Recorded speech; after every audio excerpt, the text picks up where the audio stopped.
Oh crap! What? My notes. Get him. I gotta go grab my notes real quick.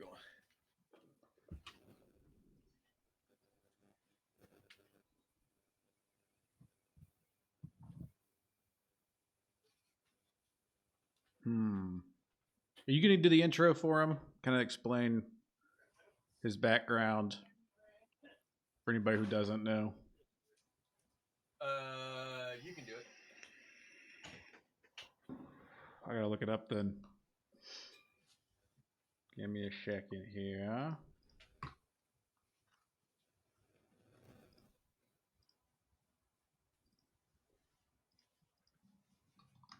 All right, let's see. Unless Chris wants to. These notes real quick. What? Kind of give a background. I didn't hear the beginning of that. I was saying, if you want to give anyone wants to give a background on who Ted is for anyone who doesn't know who Ted McKay is. Yeah, because oh my god, hold on, I gotta come back in. Hold on, real quick. All right.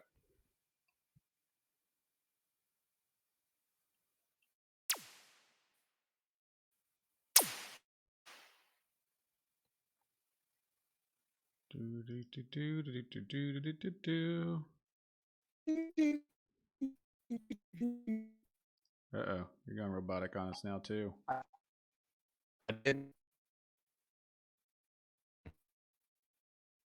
1979.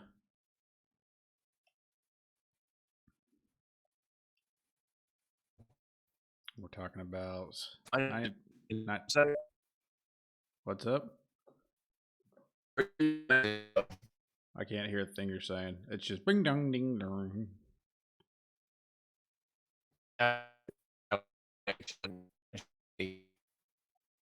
Probably gonna have to reconnect as well. Right. Back in.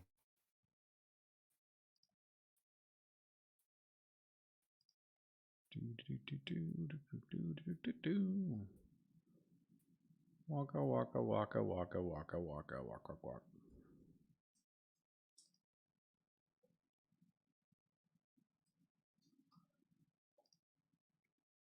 92.5.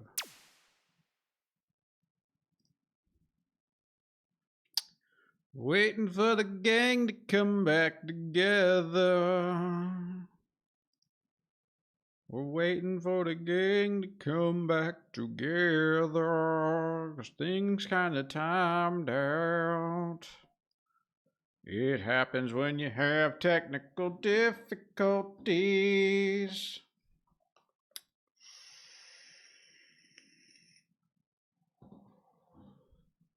Hello, and welcome to Zaboys, the one and only talk show where one guy sits here on a microphone and just stares weirdly back at you. Tonight's breaking news: Swiss cheese. It has holes in it. Cats. They don't like dogs. And in breaking news,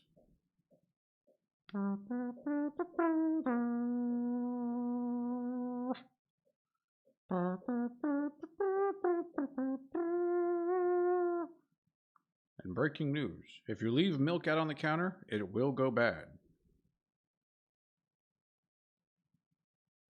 That's tonight's news. Bum, bum, bum, bum, bum, bum, bum, bum, bum.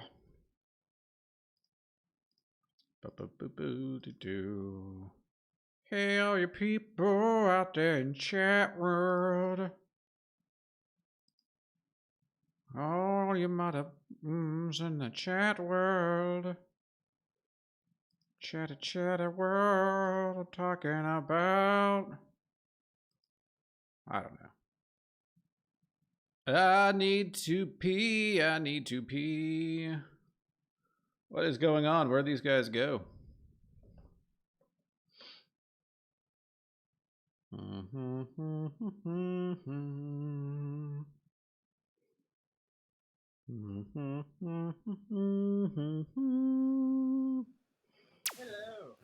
welcome back. Try this again. Waiting for Will to come back too. He went all wonky. Yeah, I saw that. Oh, cool. Mine's all green now. So Yeah. let's see. Yeah, sounding good, looking good.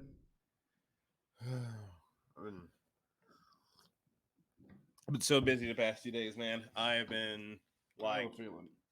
full on in. Well, I've had 2 days off from work, Yeah. but I have just started the wrestling work.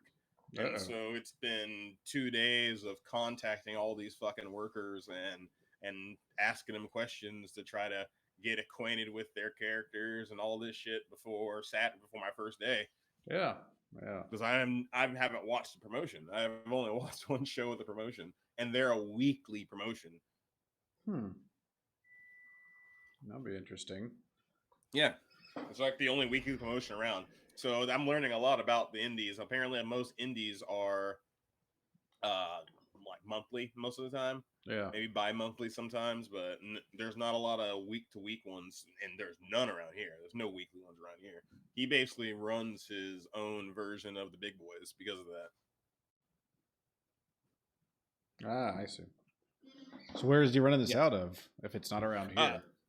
Bedford. It's in Bedford. Yeah, so right off of Harwood and Bedford. Yeah, it's still around here. It's just, not Arlington, I guess. No, I consider it around here. No, so the other ones that I would have to go to are in Dallas most of the time, and don't want to do that. And the one where the guy who got me into wanting to do it like this time, he's training in Rowlett. Ooh. So so my first idea of it was, okay, let me just show up in Rowlett a couple of different times and show my face around there before I start training. Let them know I want to be, more of the creative side than on the working side, but I do want to train though, and just come out there a couple of different times and work with him. But after just going to that one show and talking to the head trainer and the owner, like it was immediate. So you want to do the creative side of this, right? Okay, I need help with the creative side. My booker just left, so I'm doing all the booking. So I showed up right place, right time. Yeah. Basically. Yeah. Like it was, okay, I actually do need help with this stuff. There are guys in the back that need help with promos. Because that's like one of the hardest things for a lot of the guys to do is do filmed promos. And with my background in broadcasting and in stage performance, I can use that immediately to help those guys out. And they're all open for it. Like so far, everybody who I've contacted, maybe besides a couple because they've been doing it longer, they're so open for me to come in even as an outsider because I'm so passionate about what they do.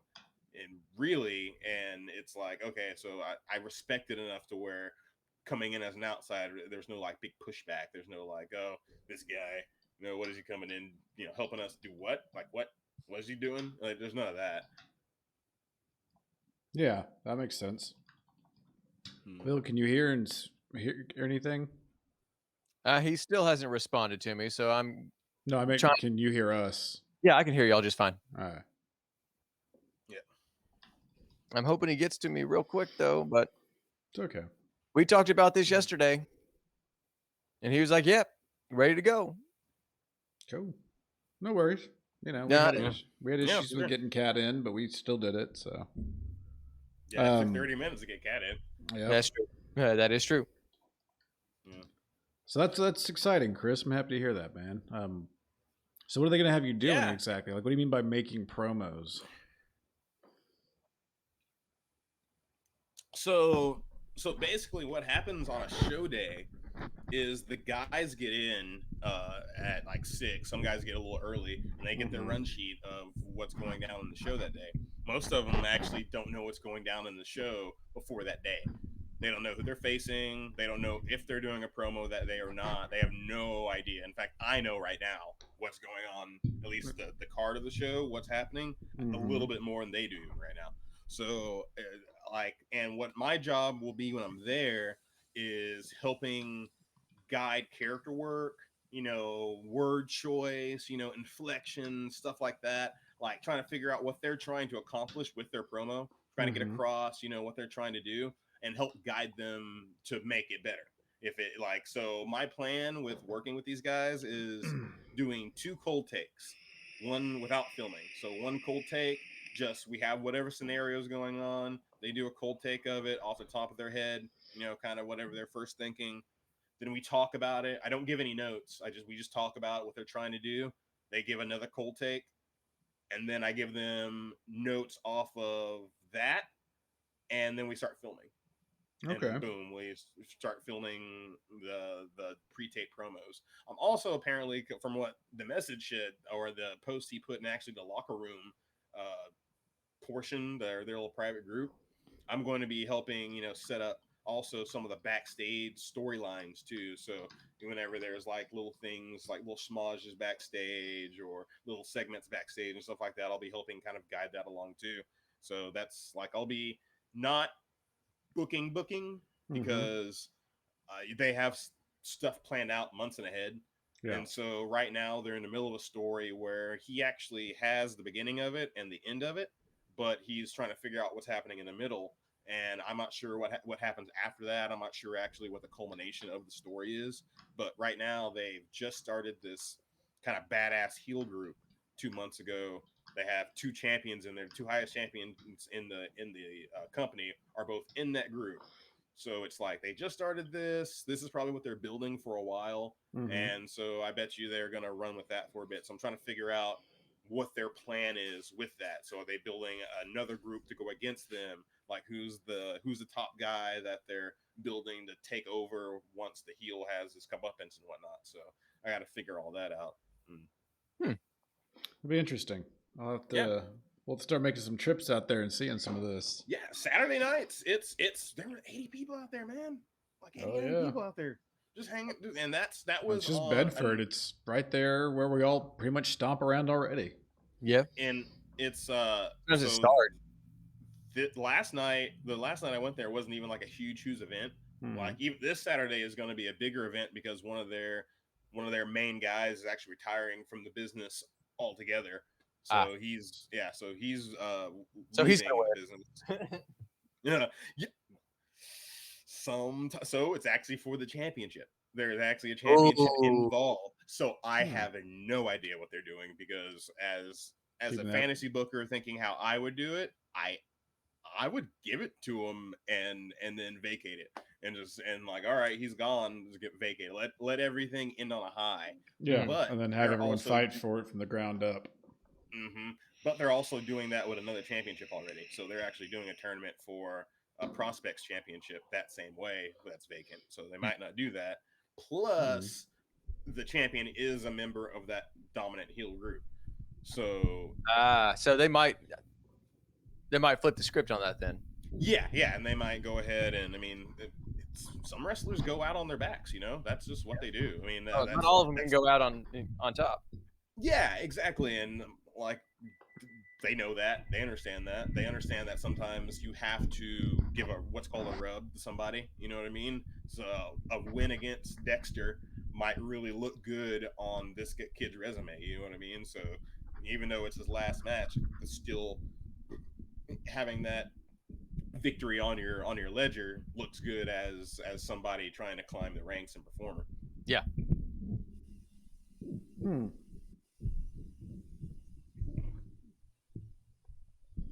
What is going on with this thing? What you doing over there, Thorny? Messing with my pop filter, trying to figure out why it sits so weirdly. It doesn't just like mount up the way it should, Mount up. It was a cool black night.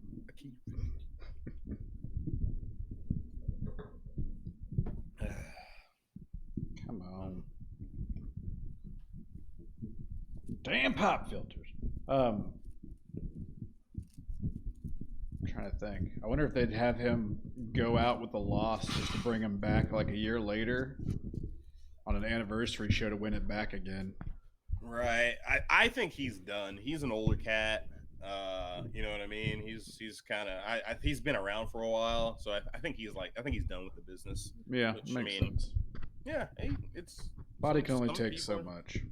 Yeah, exactly. And that's one of the reasons I never trained was because I thought my body was just not going to be able to take it. But the more I talk to people, the more if I do everything right and I'm actually training right and getting my body in shape too, as long as I'm taking the training seriously, I Mm-hmm. should be okay with just the normal back injury I already have. Yeah. That shouldn't get any worse. Maybe I'll get another injury somewhere else. You probably won't be able to avoid not getting an injury or something like that Yeah. doing this, but at least the injury won't be like, oh my god, I'm paralyzed. My back falls out of place because of it. I Yeah. just have bulging disc. I should be okay. As long as nobody takes you off the steel cage, through a table. Right, right.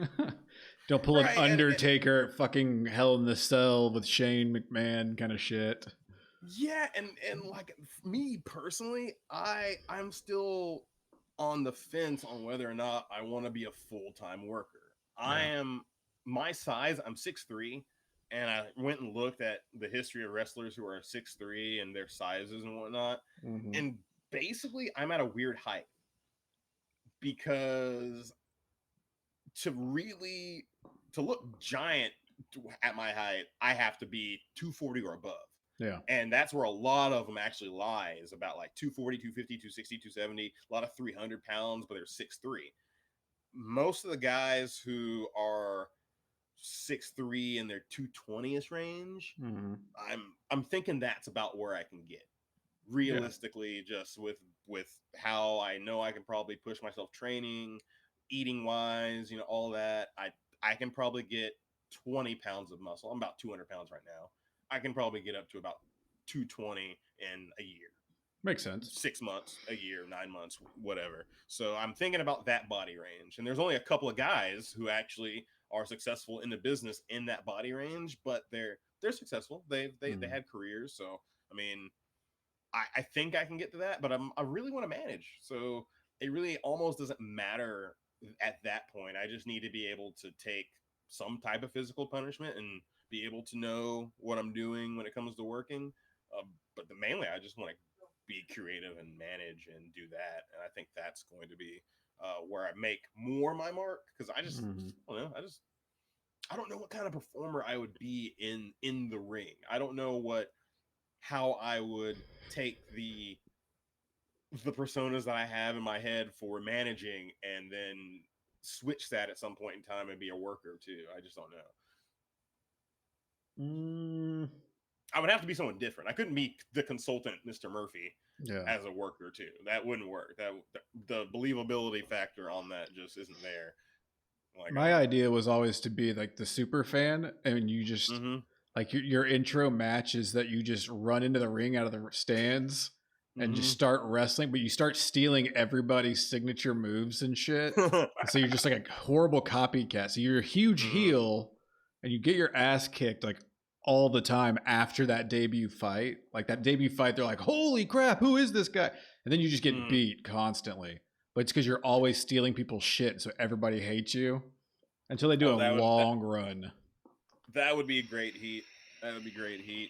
Yeah, I think that would be really good. Actually, that'd be interesting. Yeah. There's a guy who's actually wanting to his gimmick to be that he's the reincarnation of greatness, and so I'm looking up like philosophy on reincarnation and some terms for him to use in his promos and whatnot. But if he's not already doing it, he's gotta envelop using other people's moves in his move set. Like he's gotta learn great wrestlers' moves. Yeah, old school. And add them into his move set. So and it's got to come naturally. And it's got to come quick. It's got to be like almost like it's coming out of him. Yeah. Like all of a sudden he's enveloped in the spirit of Macho Man Randy Savage out of nowhere and drops a good elbow. You know what I mean? Or stuff like that. I think that would be good for his character to just flip in a second and be, oh my god, now I'm the Rock. Now I dropped the people's elbow on his ass and it did out of nowhere, and use a different move each match so you're not repeating. Yeah. And so you can continue on and even go to other promotions and keep that same bit. Yeah. Keep people on their feet. They don't know what moves they're going to see that night. Mm-hmm. Yeah. So that was part of the whole copycat idea too. Is like you come out in your opponent's like colors and whole get up, and you like play their intro, but you alter it just like a tad, and you come out and you're just basically constantly mocking them. But you, like I said, you always get your ass beat. You are just a heel character. You're never gonna win like the fucking heavyweight or anything. Like the most you might win is like welterweight for a week. Mm-hmm.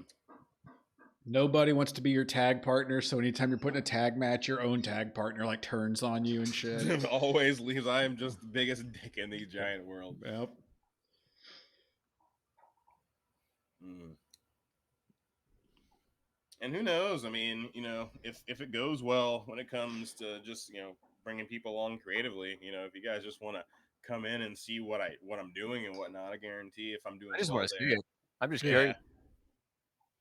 because it didn't take long. I mean, I just sat down and talked to Steven after the show for about 30 minutes, and he just let me know what was up, and I guess first impressions are everything, and I feel like I'm probably, because I don't think that there's a lot of people that are wanting to get involved in just the creative in Probably the not. kind of way I'm wanting to do it. Mhm. I don't know, especially people with background in creative fields. Yeah, you want to It's be like part of this production team, and most people are probably thinking, "I want to be part of the scene. I want to be in this and wrestling." And you're like, "No, no, no, yeah, I want to be the superstar. Like, no, I don't really want to do that. I kind of want to be. I want to be a pretty good bit part in it to build everything else. I think that's more of a realistic future. Hell yeah." But who knows? Well, let's say 2 years from now, I'm doing this, and I've trained for about a year, and the next year I've been working for a year, but I've been working creatively for about 3 years now. Yeah. I could apply at other places and see what happened. Like, hey, let's try a big boy. Let's see if I can work for Impact, or let's see if I can work for AEW or something. You can't work for WWE though. That's the thing. If they don't hire wrestling people in their creative. That's weird. I mean, I get it. They They're a production company now more than anything, so they got a They whole hire fucking people network with TV pass. They hire people with film pass. If you're a comedy writer, if you're a thing like that, that's who they hire. Commercial writers, stuff like that. That's who they hire. They don't hire wrestling agents. Their wrestling agents are former definite big wrestlers. Yeah. They don't hire anybody outside like that has a wrestling mind, which is because the only guy who does it, who matters, has the wrestling mind. So. Well, Will, any word? Any response? No, he hadn't even looked at his Facebook messages yet, and I tried calling his hotline, so he's not sitting at his computer either. I don't have his cell number. He's got mine, so I'm kind of curious what's happening right now. Hope he's okay. I hope so too. But we talked about this last night. Like I was like, "Hey, so at 7:30," he's like, "Yep, we're gonna be good to go." So yeah, things come up, things change. Yeah, Maybe sitting in traffic or who knows? I mean, I'm gonna give him another, if y'all are okay, another 20 minutes. That's fine. At about 8:30. And if it's not done by then, I'll just send him and say, "Hey, look, dude, we kind of ran out of time sitting around waiting. Well, Try this again. We'll try this again another time." Nowhere to be. My only I other don't even. plans. I have nowhere to be either. But I mean, there's no point in sitting around if he's not going to show up. Yeah. So my only other plans were go out and drink, and I didn't even feel like doing that. So all I'm doing is research. I'm doing research for a little bit of good game tomorrow, and just doing more wrestling research. Yep. Is Jared be back with you? Yeah, but here's the thing: I might not do it tomorrow because he figured out also that his USB ports weren't giving him enough power. He's got to find a powered USB dongle to make sure that everything's powered right. And so if he doesn't have that by tomorrow, we're not going to do it this week. Oh, okay. Yeah, because I mean, honestly, this week was just really to make sure we got content with him on it too within the next little bit, because it's been a while. Yeah. So because we're supposed to be bi-weekly anyway, so me doing it last week and us skipping a week, it really isn't the worst thing ever. Yeah. I But mean, you still stick to your schedule then. So, mhm. I mean, it's not, And it's so not awful. yeah. Oh, so the announcer of MPX also does his own podcast with a former announcer and I think another guy that he does called All Out Sports, and they're about to change their format. Uh, I talked to him about collaboration and whatnot too, and he was like, "Yeah, they kind of be down. That could be possible. So we might Cool. have like another podcast for the network and stuff like that." Yeah. I'm totally fucking down. Well, since we're on the idea of the network, has anybody else come up with any other names? No, I like Local Z You like, yeah, Local or Z, Locals. Yeah, uh, Locals is yeah, whatever. Yeah, Locals Media Connection was, yeah, I like that. I was kind of thinking, or maybe even adding a DFW local, like DFW at the beginning of it, DFW Locals Media Connection, but it was up in the air on that. The only reason that we shouldn't do that is to not like, let's say we make podcast friends in somewhere else that just want to Uh-huh. put their thing on a network. We can't Can't limit use that. DFW. Yeah, and I'm good with that. It was just up in the air for me. I was like, I'll throw that out there. But You like Locals? locals, yeah, because that does keep the kind of like homegrown feel of it. Hmm. And it like even no matter how big it gets, it still feels homegrown. Yeah, and then the Z at the end still gives us a little bit of brand. Yeah. Whenever we get the logo for that and whatnot and stuff like that, they have a sponsor board at the show that they flat because they what they do how they do their video production whatever they have two projectors Uh-huh. that they flash on the walls and whatnot as their screens. And so but while everyone's just kicking it whatever before the show and then kind of in between stuff they flash sponsors up. And so I could get him probably to put the Zaboys logo on there and like our information and whatnot to tune in. Mhm. That'd be cool. And we can interview, we can interview their, you know, people as well. And, Oh yeah, there's all kinds of, ways that we can help them and they can help us at the same time. yeah. They actually. So I don't think they use the All Out Sports podcast to do their like push or whatever on podcasting. I think they don't really have one from what I know. So we could definitely start doing that and be a be a way for them to also put their stories and whatnot through here and things like that. And Mm. I already got guys that are wanting to come on and do their Oh, thing. Yeah, yeah, they're interesting people too. Like, so because it's so crazy because I'm like the very first guy who came out the whole night was this guy, Michael Schaefer. He's the Kingsman, Michael Schaefer.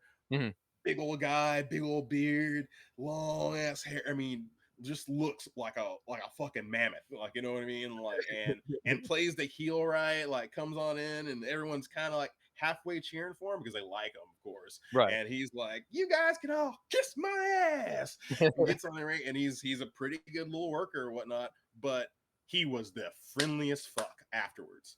Like the nicest guy, like just sat down and shot the shit and whatnot. He only been doing it for a couple of years apparently too. Mm. So he was just so down to earth and friendly and talked about it like an art.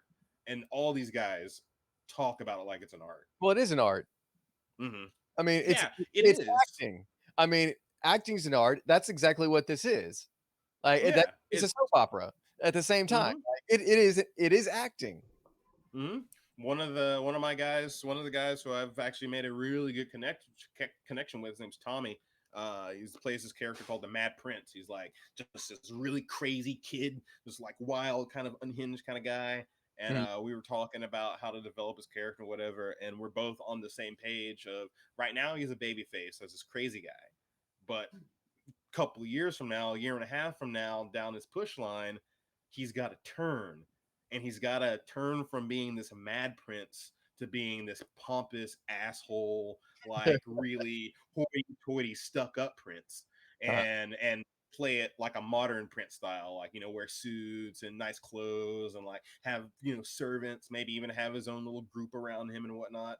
And I like pitched it to him, and he's like, "Man, that's exactly what I've been thinking of doing anyway." So like and he's an actor. He like that's how he wasn't really a wrestling fan growing up. Mhm. He got into acting when he was a kid, and then his brother started to train, and so he showed up and started training just to stay in shape. And it was like, well, fuck it.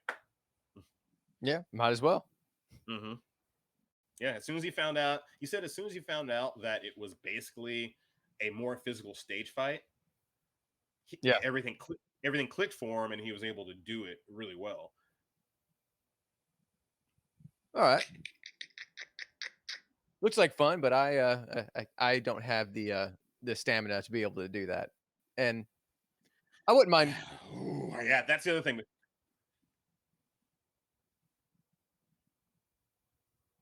You wouldn't mind? Do what? Where'd I you Where'd you say? You said you wouldn't mind? I mean, it would be fun, but I don't have the stamina to do it. Right. Yeah, I gotta get COVID body off before I actually start to train. Yeah.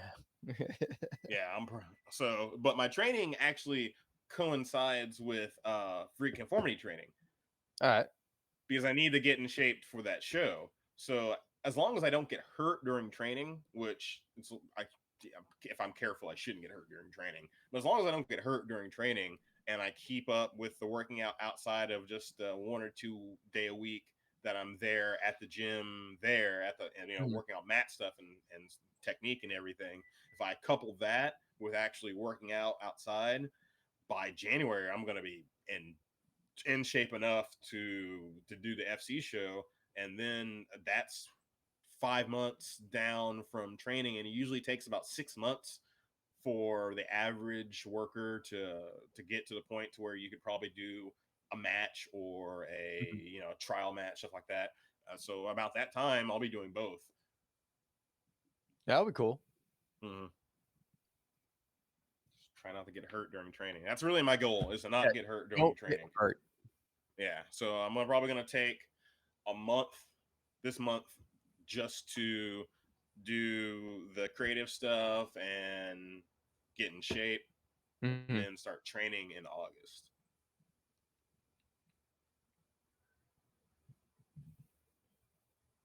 $200 a month, That's not too bad. not too bad. But I'm hoping, this is my hope, that I do a good enough job in the creative part where he knocks some off of me training. Yeah. Be like, Or look, I'm working for you too. Like, yeah, like maybe if I do a good enough job and he's happy with what's going on, and our working relationship is progressing really well, I'm gonna bring it up and be like, hey man, I'm still wanting, I'm training. What about you, since you're not can't pay me at all? Boom, let's knock some off my training, and I'll continue on doing what I'm doing. yeah. I mean, you might as well. I mean, if you can take advantage of that, not have to pay an extra $100 or something. Yeah, that's kind of what I'm thinking. Like, man, maybe $100 a month instead of 200. So I pay 200 for a couple of months, but Yeah. then 3 months down the line, I only do 100, and still work that way. And Mhm. hopefully that could work out. 150. I would even do 200. that. I would drop down $50.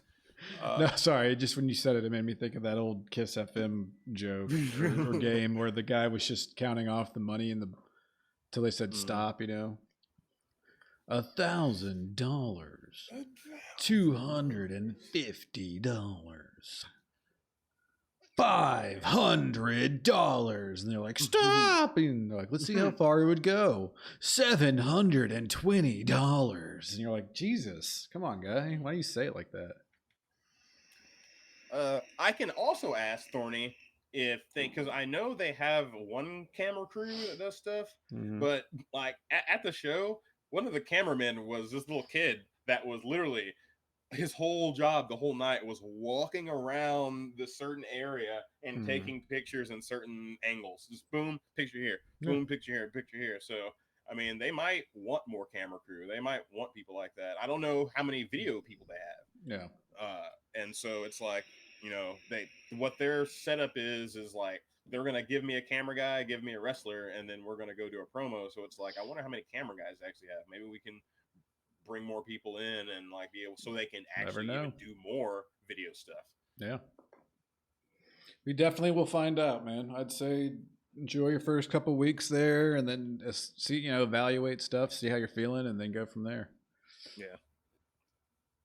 Yeah, who knows? I might hate it. Man, I might get there and be like, this fucking sucks. Yeah. Why am I doing this? This is nowhere near what I thought it was. Yeah. Why did I want to begin with?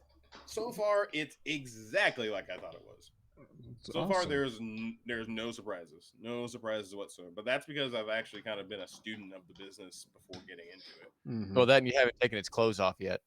Yeah, no, I haven't. I haven't really gone into really deep and fingered it yet. You haven't figured out what's really down there. Oh, No. Right now, it just looks really pretty. It might smell bad. It might. You never know. You usually can tell that just by taking the pants off. Yeah, it's probably actually, honestly, it's probably going to smell bad. There's lots of sweatiness going on there.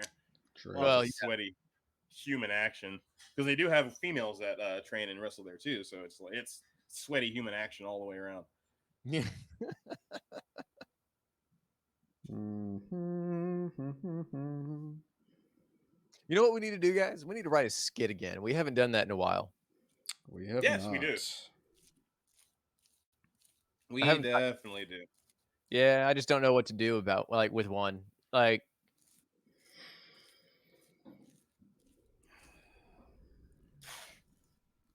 I don't know either. we lost our creative edge from back in the day. Got to create new characters.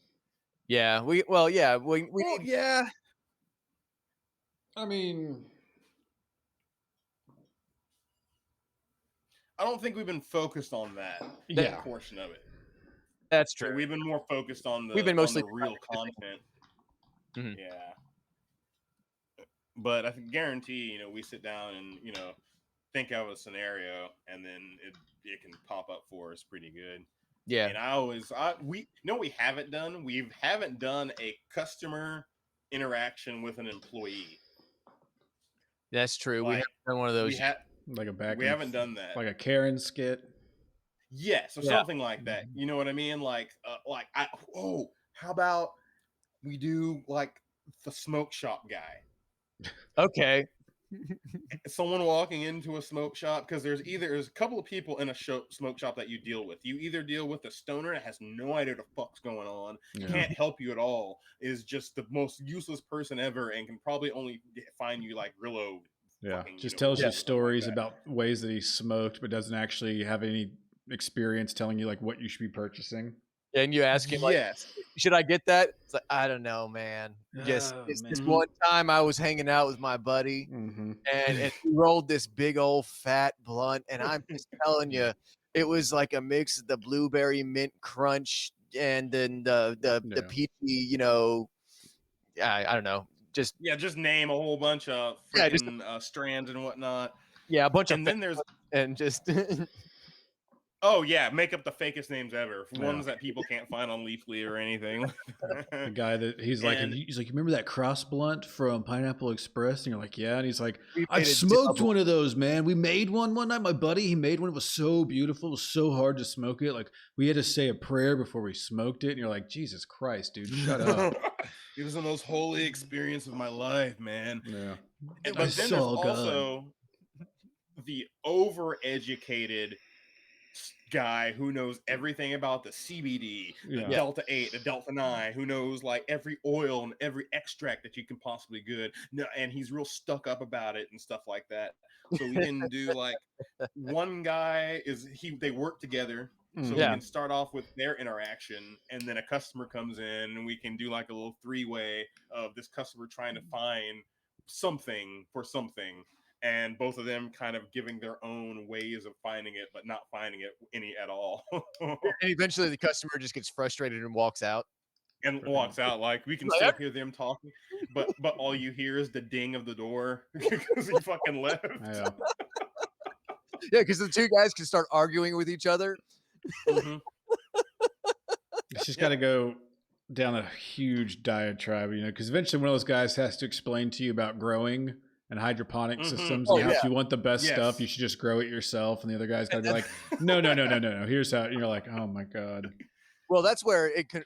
I think that's where you could take it completely off the rails, because you have the one Mhm. guy who just absolutely does know everything, is really snarky about it, and he can just say all these different hydroponics things, and he's like, nah, and then the other guy can just be like, nah, dude, what you really need to do is just go down by the creek in your backyard Mm. and then just plant a couple of seeds and just go check on it every once in a while, man. Like homegrown, and just Bro, I know a guy. He lives like 4 towns down, but it's worth the drive, man. I Yep. swear. I can't it's remember his worth name or his phone number or his address, but I swear, Yeah. man, his You stuff is just gotta so good. I can Just show you show how them. to get there. If you want to get in the car, we can go right now, dude. He's cool. Yeah. You knock on the door and he's completely cool, man. Like doesn't pull a gun on you.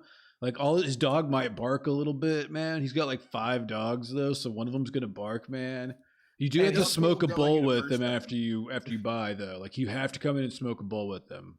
Mhm. You're And like, then he'll give it to you for like $5 off a gram, man. yeah. And then halfway through the conversation, like you have the purchaser being like saying something. He's like, "Oh, I know. His name was Bacon, man." Because it's always something fucking stupid. Bacon, spoon, pig, Uh-huh. rainbow.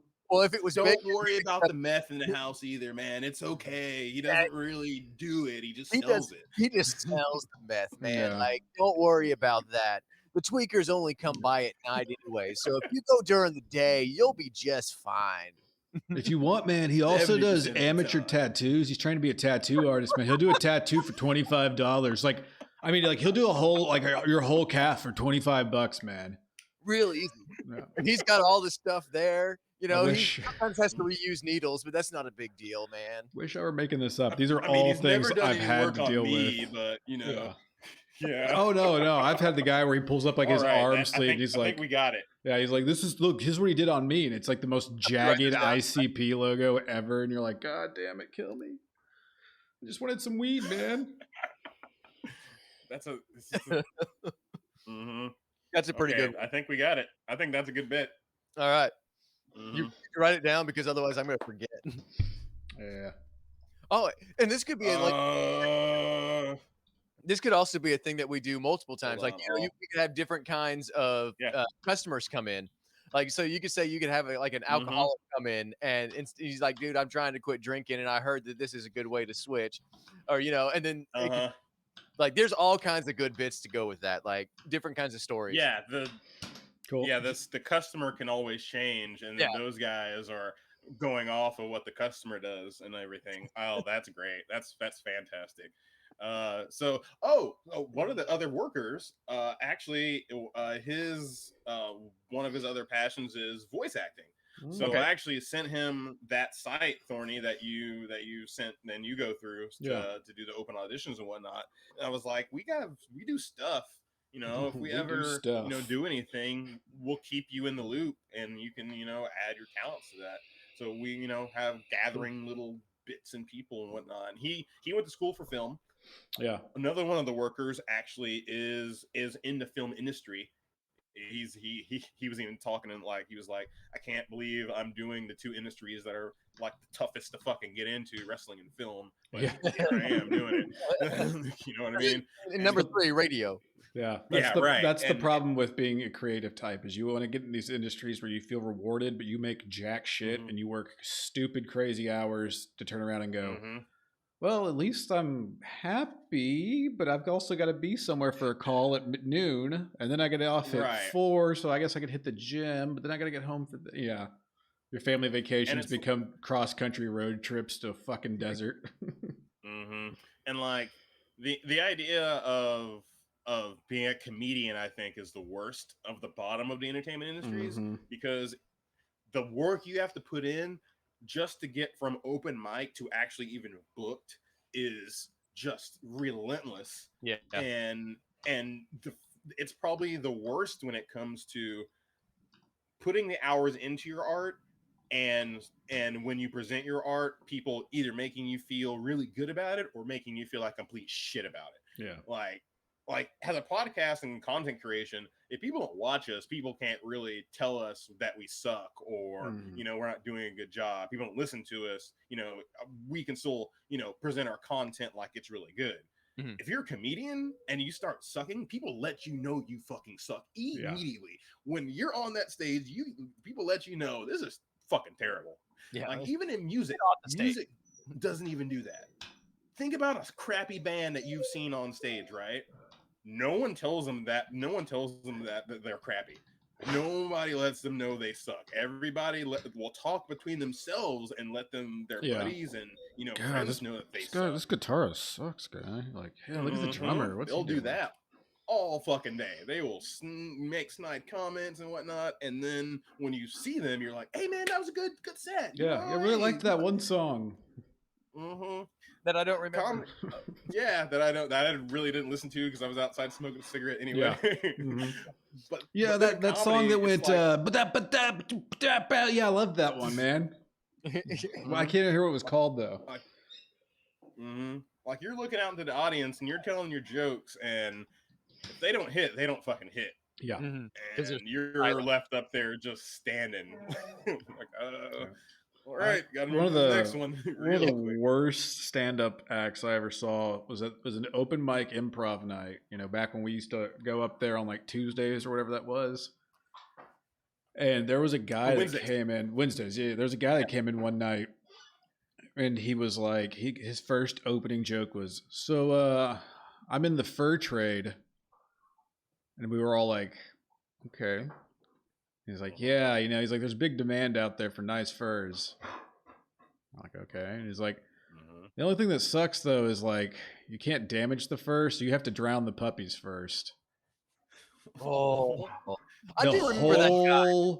I do remember that guy. Yeah, the whole room was just dead silent, and like you even heard in the back, even in the back, you heard, "Ooh."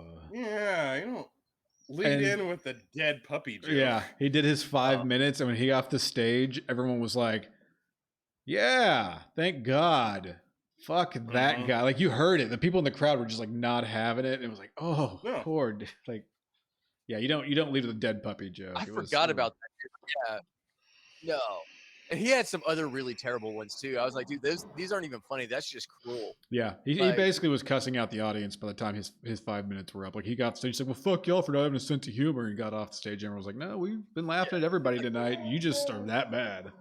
You're that awful. You are not funny, dude. You are just cruel and evil." Well, it's kind of like whenever you do that stuff, you're also doing it in front of other comedians, and other comedians are fucking brutal too. Yeah, worst critics. And if you have a host that doesn't give a fuck, as soon as you get off stage, you're getting roasted. Yeah. If you suck, you're getting roasted. If everyone's the host is letting you know that you suck, and that's just so bad. It's so brutal. As soon as I stepped, I think I did 3 open mics, and I didn't bomb, never bombed, never got off the stage and felt like, well, I can't do this shit. But I got off stage being like, I don't want to do this shit. Yeah, you really quickly realize like, oh, trying to make people laugh is hard and damaging. That's why I don't understand musician comedians, because how can you be that fucking depressed to be a musician and a comedian like Bo Burnham? Bo Burnham makes no fucking sense to me because he's super talented as a comedian, super talented as a musician, and no one should be that fucking depressed. No one should be that depressed. Like, you should really get some help if you are that good at both of those things, because that means that your heart is fucking torn apart and you are a blackness hole. Because I've too much free time nothing to but make depressed stuff. comedians. Yeah. And then to add the music in there, tons of musicians are depressed, but I just think that combination is just ripe for suicidal tendencies. So let's all pray for Bo Burnham out there. Any of them. Yeah, like Zach Galifianakis, same guy. Like, oh god, yeah. Such sad jokes. Between the Ferns thing, dude. I mean, while it's really funny, it's like, dude, it's dark. It's real dark. Like, I'm self-deprecating. Oh yeah, to a T. I mean, and sometimes I don't even think in a healthy way. Like, sometimes it's, you can make a joke about yourself every now and then, but if that's all your jokes are, it's like, dude, you need at least some other jokes. I mean, I'm okay with making fun of myself, but Yeah. I don't do it to like all the time. Like not every single one of the times that I, speak up and say some kind of a joke. It's not always, just oh well, woe is me. Yeah.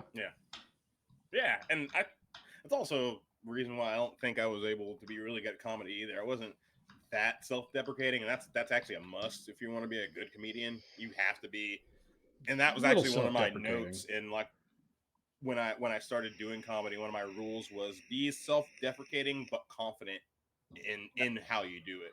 Like you got to be able to make fun of yourself, but not make fun of yourself to where you're a downer. You got Yeah. to make fun of yourself to where You have to it's own your like flaws. okay, Yeah. You have yes, to you own make your a flaws. joke Yeah. about your shortcomings in a way that you're almost celebrating it. It's And Yeah, very kind that's of, yeah. fine line. so hard to do. Oh yeah. Well, because you also have to, at the same time doing all that, you also have to be able to connect to the audience who might also feel that same way about themselves. So Yeah. you have to find these different, jokes. It's like, okay, what is something about me that I can self-depreciate that other people are going to laugh at and Hmm. still connect with without feeling bad about themselves? Yeah. Yeah. No, exactly. They Exactly. have That's they why. have to laugh at their own shortcomings, especially if you're making Hmm. fun of your own and they have them. Mhm. Like that, in my opinion, that's kind of a healing thing that a comedian can do for somebody who does not feel very good about a specific Yep. thing. Yeah. That's why laughter does heal. That's why a lot of comedy is very healing for people because of that, because it allows you to look at yourself in a different way sometimes. And I think the best comedians do that. You have to kind of understand yourself too, to a point, to be able to do that. Mhm. Like it's very hard. That's why you have guys who you can tell whenever they lose their edge, they maybe get too far off in drugs or something like that as a comedian, and they Mhm. start losing the in touch with themselves, which shows off in their comedy. Like Cat Williams, Yeah. great example of a guy who was on fire for a big portion of time, but got so bad into the other parts of the lifestyle that by the time his third special was on, he lost all that made him really good because I think he lost himself. Yeah. And so his comedy wasn't necessarily funny. It was more almost like a caricature of him. He was trying to make Cat Williams comedy instead of just Mhm. naturally being Cat Williams. Right. And I think that happens with a lot of those guys is they start trying to write to them instead of just writing as a comedian and being funny. Oh no, now I gotta do this because I am this way. You know, Hmm. it's hard. So I'm Oh yeah. hoping to help the workers in wrestling with is being able to kind of do stuff like that and capture those little moments of you know realism within themselves to bring out in their character. Yeah. Which I Mhm. mean, they need to know that. Like they need to be kind of one with their character. Like Yeah. they need to have an on switch and an off switch. Like they Hmm. they still have to know the separation between themselves and their character, but they need to be able to just flip it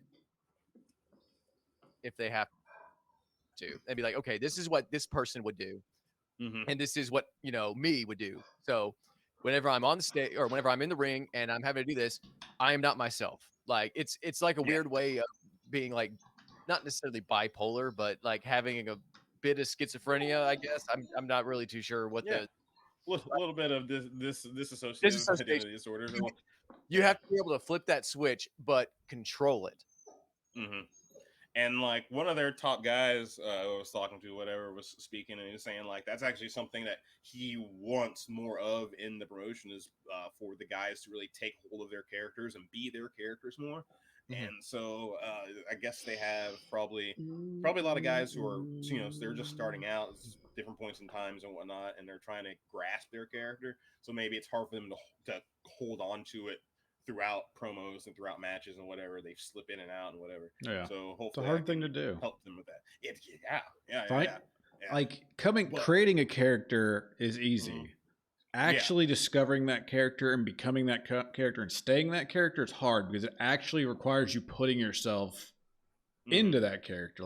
And it's like, I say that from D&D experience where it's like you're playing, it's like I'm playing the stoic fighter who's a leader, and it's like these aren't qualities I normally portray, and here I am having how to am I do going this.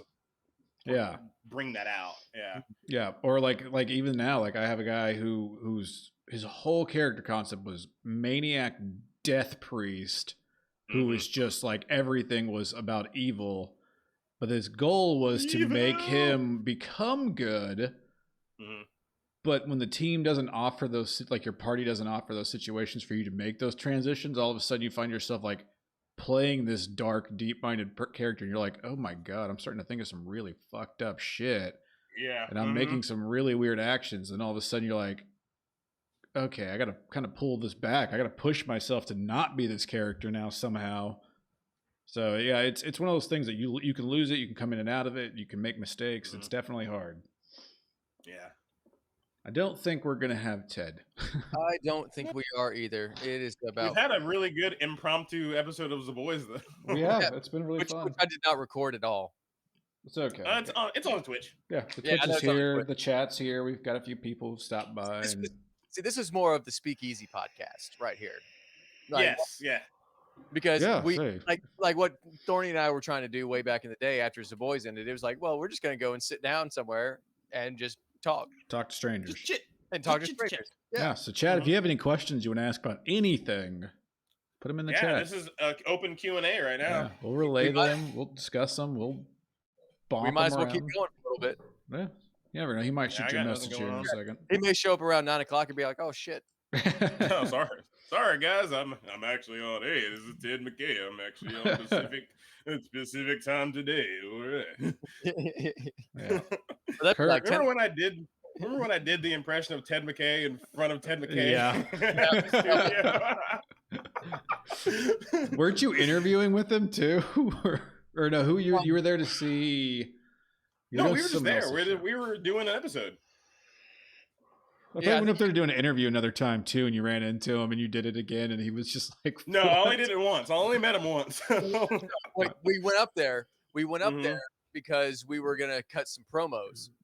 Yeah, and he was there because it was during the week whenever we did this. It was like it only worked, Thursday or something. Yeah, I can remember. Probably a Friday. It was sometime after both y'all got off work, and we're like, okay, well, let's go up there and go cut a couple of promos for the show. And then I was like, hey, well, if you want to meet Ted McKay, he's right over here. Yeah, he's the voice of DFW radio to me. That's the voice I remember the most. Yep. And he has all kinds of knowledge. Our current conversation in the chat right now is kind of like a back and forth of, do you have to does great art only come from pain, I guess? Well, that sounds like, or does art have to be pain, I guess, is the question. No. Over there. But if you go through the history of some of the best artists out there, their pain is definitely a huge part of their art. It's a hard separation. Like, definitely. I know personally that some of my best lyrics have been from my pain. Oh, of course. Look at Taylor Swift. Right, like trying to tell a story through music was one thing, and I actually got caught up in doing that more times than not. But I think some of my best work was like dealing with my the death of my employees, or dealing with some stuff with my dad and things like that. Like, that was actually some of my best lyrical work. So I don't think that it has to come through pain, but there's definitely a link between pain and art. Yeah, I think it's an outlet for pain sometimes. Oh, you don't necessarily have to be in pain to be creative. Creativity can come from pain. Yeah. Like I don't do photography out of pain, but like painting usually comes when I'm like, I usually want to paint when I'm like angry or sad or something, but most of the other stuff I do now, it's more so better moods. But I think it's also a growth thing. As you get older, you stop doing that because you're like, I have control of my emotions. They don't control me, and you kind of figure that out. Yeah, I agree with that. He just messaged me. He's about to join.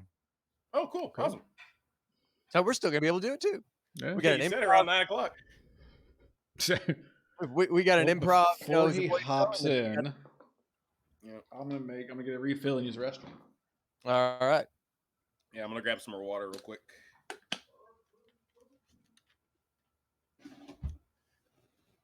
Okay.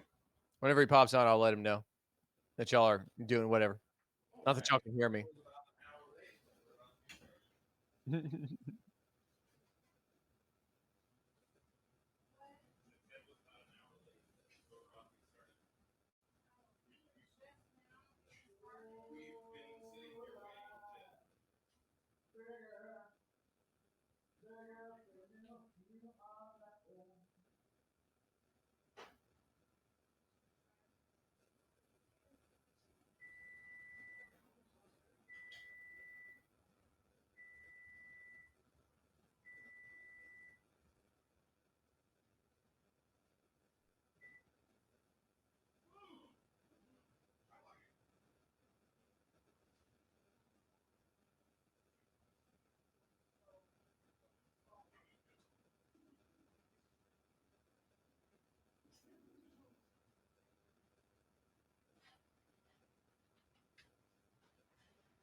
Me too.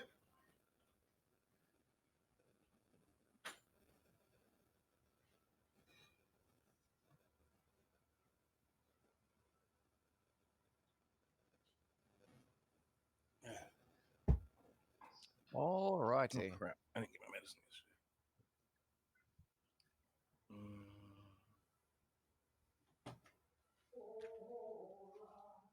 All right.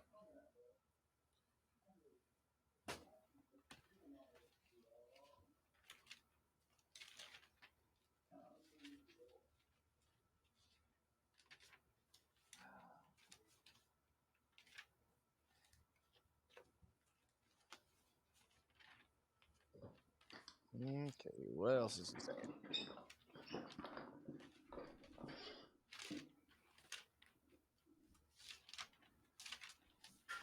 True. I used to write in pain. Now that I think about it, like some of the longest things I ever wrote were out of pain. I know you did that because you would come up to someplace else and do that. Granted, all I was writing about was sex. Sex. Yeah. Sex. It's really eye-opening when you realize that, like, you're like, oh yeah, that whole relationship was based on sex. Perfect. Well, and sometimes Sometimes you need that. it depends on what you want, on what you really want. At that point, I really wanted that. Yeah. Well, Now, not. Well, I mean, Sometimes don't you me feel wrong. like a nut. Sometimes you don't. Yeah, don't me wrong. I still really enjoy sex, but it's not the only thing on my mind anymore. Although some days it feels like it. I feel like I've become that old saying, where people are like, "Guys, think about sex 437 times a day," and I'm like, "No, we do." Oh yeah, yes, titties, we do. titties. Yeah. And it's just like all of a sudden out of nowhere. Well, all right, I guess I'm thinking about it. Yep. It's like, what is it supposed to be like every 11 seconds? Something Like, I don't know. that. There's something stupid. Like, I honestly don't know, but I mean, it may even be like a subconscious sex thing. Oh yeah, happens all the time. Be Like, laying there about I mean, to fall asleep and it's like sex. I'm like, oh yeah, ooh, yeah. this brings up an interesting topic for some reason in my head. So, did y'all know that there are some people that don't have an internal voice? I did not know that. No. So everybody, I don't know that either. let's see. Hey Ted, can you hear us? Yeah. All right. Your internet connection's a little slow, but we should be able to work out something with that. How's it going, man? Hey. Okay, am I using the mic on my webcam, or I think it's the one I'm using, it seems. Yeah, you could probably, it's up to you. You can use that one, or you can switch over to you'll have to back out of the thing again and switch the settings. It says you're using a USB microphone, USB audio codec. Mm-hmm. Yeah, we got a really good microphone right here. So yeah, well, yeah, because I can definitely use it. Yeah, that sounds good. Yeah, so you're already there's the sexy we're looking for. Okay, let's see. Somehow, there we go. Now, can you hear me now? Oh yeah, we can hear you. That's Okay. real good. Only Okay, I can't got my see you, though. microphone. I don't have the extension on it, so I'm gonna lean back here and talk into it. That's All right. fine. Did you set up? You don't have to if you don't want to, but did you set up your webcam? Yeah, I'm looking at myself right now. I can't see nobody but me. Okay. Oh Lord. So you Let's can't see. see us, but we can't see you. Okay. It says watch. Okay, there you are. Now I see you. Okay, give it a second. Maybe That's we'll be weird. able to see you. You got a white shirt on, and the brother down on the bottom got a gray shirt with he got a beard with headphones on. We know Oh, he's yeah, there we go. Okay, let me put my headphones on, Yeah. I guess, because It's weird. We still it said can't. something about it didn't support my headphones. It says that a lot, but you can still pretty much use the headphones. It always says I don't have headphones, but I'm staring at myself with big old headphones. Yeah. Well, no worries. If we can't see you, no big deal. I think everybody will recognize you by your voice, anyways. Yeah, this. Way too You got loud. that sexy voice right there, Ted. Yeah, that's way too loud. Okay, is that good enough right there? I don't want to be like sounding like thunder rolling on the hills or something. You can actually, I can't understand. you can come up a little bit. Yeah, you can turn it up a little bit if you want, Ted. Okay. That is super weird that it's not. Is that better? That's right there. That's where we need to be. Okay, let me turn my headphones down so it won't be snap, crackle, pop in there. Okay. All right. Now I see another dude that's down here on the left-hand corner. He's sitting there like he's contemplating like Socrates or something. Oh, Yep. I'm trying to figure out why we can't see your cam. I'm just like, it's weird. Why is it not showing yours? But it's all good. It looks like a bad internet connectivity, but I mean, as long as we get the audio, that's all that's important. But Yeah, hey, just so people on Twitch can't will be see sad. me? No, it's Do not. what? You can't see me? We can't see you. I'm wondering if it has right hide on. I'm looking at all three of you. Okay. Yeah, I'm not too sure. Does it, at the bottom left, does it say hide, or is your hide webcam? I don't know. Let's see. It says Will Unicorn. Yeah, this thing right here. That's There you go. his desk toys. That looks kind of like My Pretty Pony, wasn't it? It's close. It's My Pretty Ducky Pony. It's a rainbow unicorn duck. And then I see Thorny. Yep, that'd be me. All right, so at the bottom of the whole thing, there should be like a little thing that says like mute mic and then hide cam and share screen or something like that in the bottom left. What's the hide cam thing say? Because I just clicked mine because it might say show cam. Yeah, well, mine is let's see. Let me turn it off. I turned it off. Okay, now it's back on. Okay. For some reason, I'm not moving. Yeah, and we're still seeing a gray screen. Can you back out of it? Hit the leave button at the top and then come back in. You can click on that same link and then come back in. Maybe it'll fix itself. But sometimes we have these weird little issues. Okay. So it says leave. That's what you want to do. Say leave. Yeah, hit leave and then click on that link one more time and then go through that process and make sure. Actually, I think I could probably. No, I'm not gonna be able to show you because I can't leave the thing. But just make sure that you've got your webcam like set up on the little thing. Actually, I guess I can click on this and find out. HD Pro webcam, yeah, it's on there. It might just be blocking it through like Square. He might have to give permission to Squadcast to use it. I'm not entirely certain. I went through Squadcast, and let me just leave and try it again. That'd be the best way. Okay, yeah, let's try that. See what happens. That's what I'm wondering. I'm wondering if it's like blocking it for some reason. Yeah, it may have just been like a little thing. Plus, it also said his internet connection was like 1 of 5, but the audio didn't sound that way. Like whenever we dropped down to that, the audio sounded great. Yeah. So I mean, worst comes to worst. I mean, I would like everybody to be able to see him, but if not, it's okay. We can still get the interview done. I could always just go into put a picture of his face there. Yeah. Just be like, here's Ted. People would be like, what? And we, if we want to get really meticulous, we can go in there and just like put, change his mouth, for him talking. Oh yeah, not doing that. Oh, I'm not not going into Adobe Animator to create a Ted McKay puppet. That'd be creepy on one hand and tedious on the other. Yeah. It would be really funny though, but I'm not doing it. They're like Ted McKay stick figure. just bobbles. That'd be weird, but funny. There he is. Now we can see him. There he is. There he is. We can see you now, Ted. Okay, now Thorny is moving. He was just sitting there looking like, what the hell is going on? Just, I was looking at all the technical stuff going, well, that's weird. It says it's all working. I don't know why I wouldn't show him, but it's all good. Yeah. A weird thing there, but hey, it's all working good now, and you sound damn good, Ted. How you been, man? I appreciate it. Thank you guys for inviting me onto your show. I really appreciate that. Of course, man. Say, you are a local icon, man, and we are happy to have you. Hey, I need this local icon needs to put a raise on his ass because he look at me and tell it's like, I'm beginning to look kind of like one of them mountain men.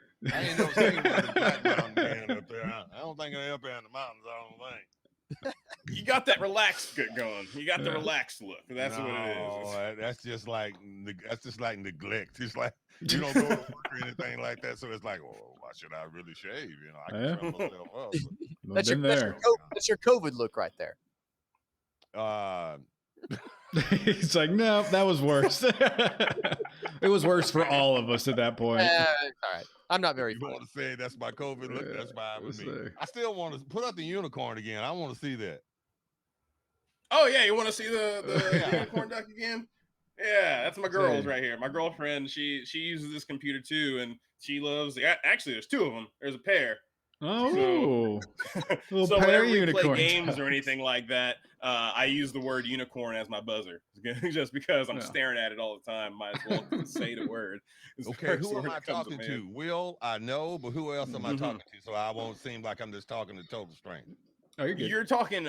I'm Chris. My name is Positive C on air. But yeah, we I actually met you a few years ago when Will was doing the board op up there. We used to do a show on Saturdays at 1190, and so we came up at one point in time and ran into you at one point in time there a few years back. But yeah, so I do this. I do podcasting. I went to broadcasting school. Went to American Broadcasting School for a while and. Didn't graduate. Did you graduate? No, because right when I was getting going, that place started really going downhill. Like they fired one of the professors, then the other professor quit. They brought in a new guy right in the middle of everything. So I'm like trying to be mentored by somebody, and they get rid of my mentor, and then they bring in a new guy, and that new person was so slow getting into everything, and they ended up messing around with his stuff. So, but I didn't finish because I was tired of being messed around by them. They didn't seem like they had their stuff together when I was there. I don't know if it was better in the past, but by the time I was there in 2015, 2016, I didn't see anything, happening positive, putting more money into that and doing it that route. Well, they locked their doors. I wish I could have talked to you before you would have enrolled in that. I would tell you, like, don't do that. Don't do that. So I think they locked their doors 3 months later. They get all this stuff. It's like, well, when you come up here, we'll give you the latest in equipment, and we'll give you, a heads up in the work atmosphere. And then when you graduate, we'll try to get connections and try to get you a job. I don't know how many people I've met, and they went to broadcast school, and it just didn't work out. I mean, it just didn't. Basically they had to start all over again because the equipment that the broadcast school was using was old, and we had moved up a couple of generations from that. And so when they came in, they would have to relearn stuff, and it's basically the same thing. It's just a different program. It's like Macintosh and Windows. It's the same thing, but it's different. And so they'd have to learn, and they would go like, you know what? I think I wasted my damn money when I went to this school. Yeah, pretty much. Luckily, I didn't. I went ahead and didn't pay them, and I actually got my student loan forgave because they realized what was going on there at the school. I didn't have to pay anything on my student loan. I only paid them a little bit of money. There you go. Okay, now so I got blessed. Who is Thorny? I want to know. James. Is he the man because he's on the bottom left, or what is it? No. Chris and Will are the man. I'm just an equivalent. I'm probably the Chloe of this show. Just the weird guy that makes a weird quip now and then.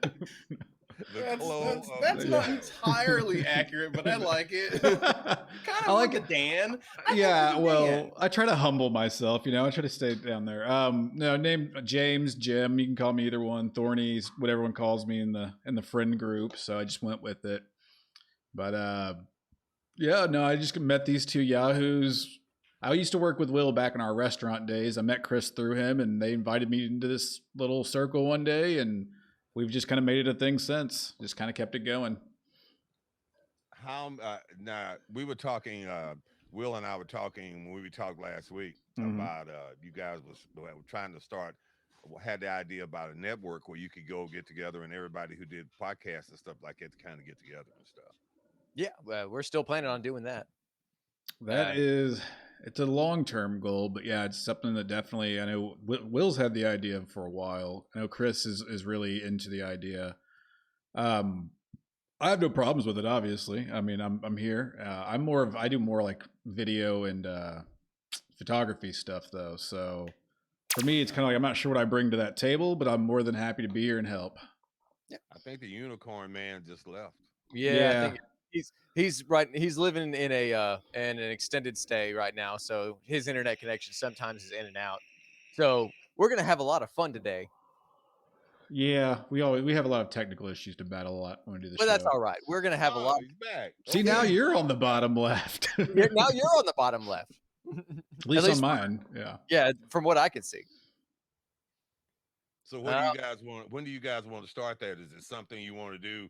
Try to work on now and lay the foundation, or is it something you want to do like later on down the line? No, I think it'd be kind of fun to start it kind of right now and just be like, okay, let's just start talking to people, whoever wants to, get involved. I mean, because I eventually I want to do an internet radio station with it, but right now I'm thinking we can just use Spotify and then just kind of do stuff with that, and then use our Facebook and our Facebook pages to share all these different podcasts, and that's kind of what I'm thinking to do right now. And then I long-term goals I haven't quite figured out yet, but I've got the short-term ideas of what should happen. At least for me, and hopefully whenever Chris gets back, he can explain some longer term stuff. We'll see. Oh, it's I think it's definitely. I think the ball's starting to roll. It's just slow. I know that Chris has reached out to a few people. He's got his second show. He's talking to other people. We had a friend of ours mention the other day to me that he wants to start a podcast. Very music based. He wants to kind of discuss with his friend like CDs versus live shows and who they like seeing live versus who they listened to, and kind of find fun facts. And I said, hey, that's great. That's exactly what a podcast should be.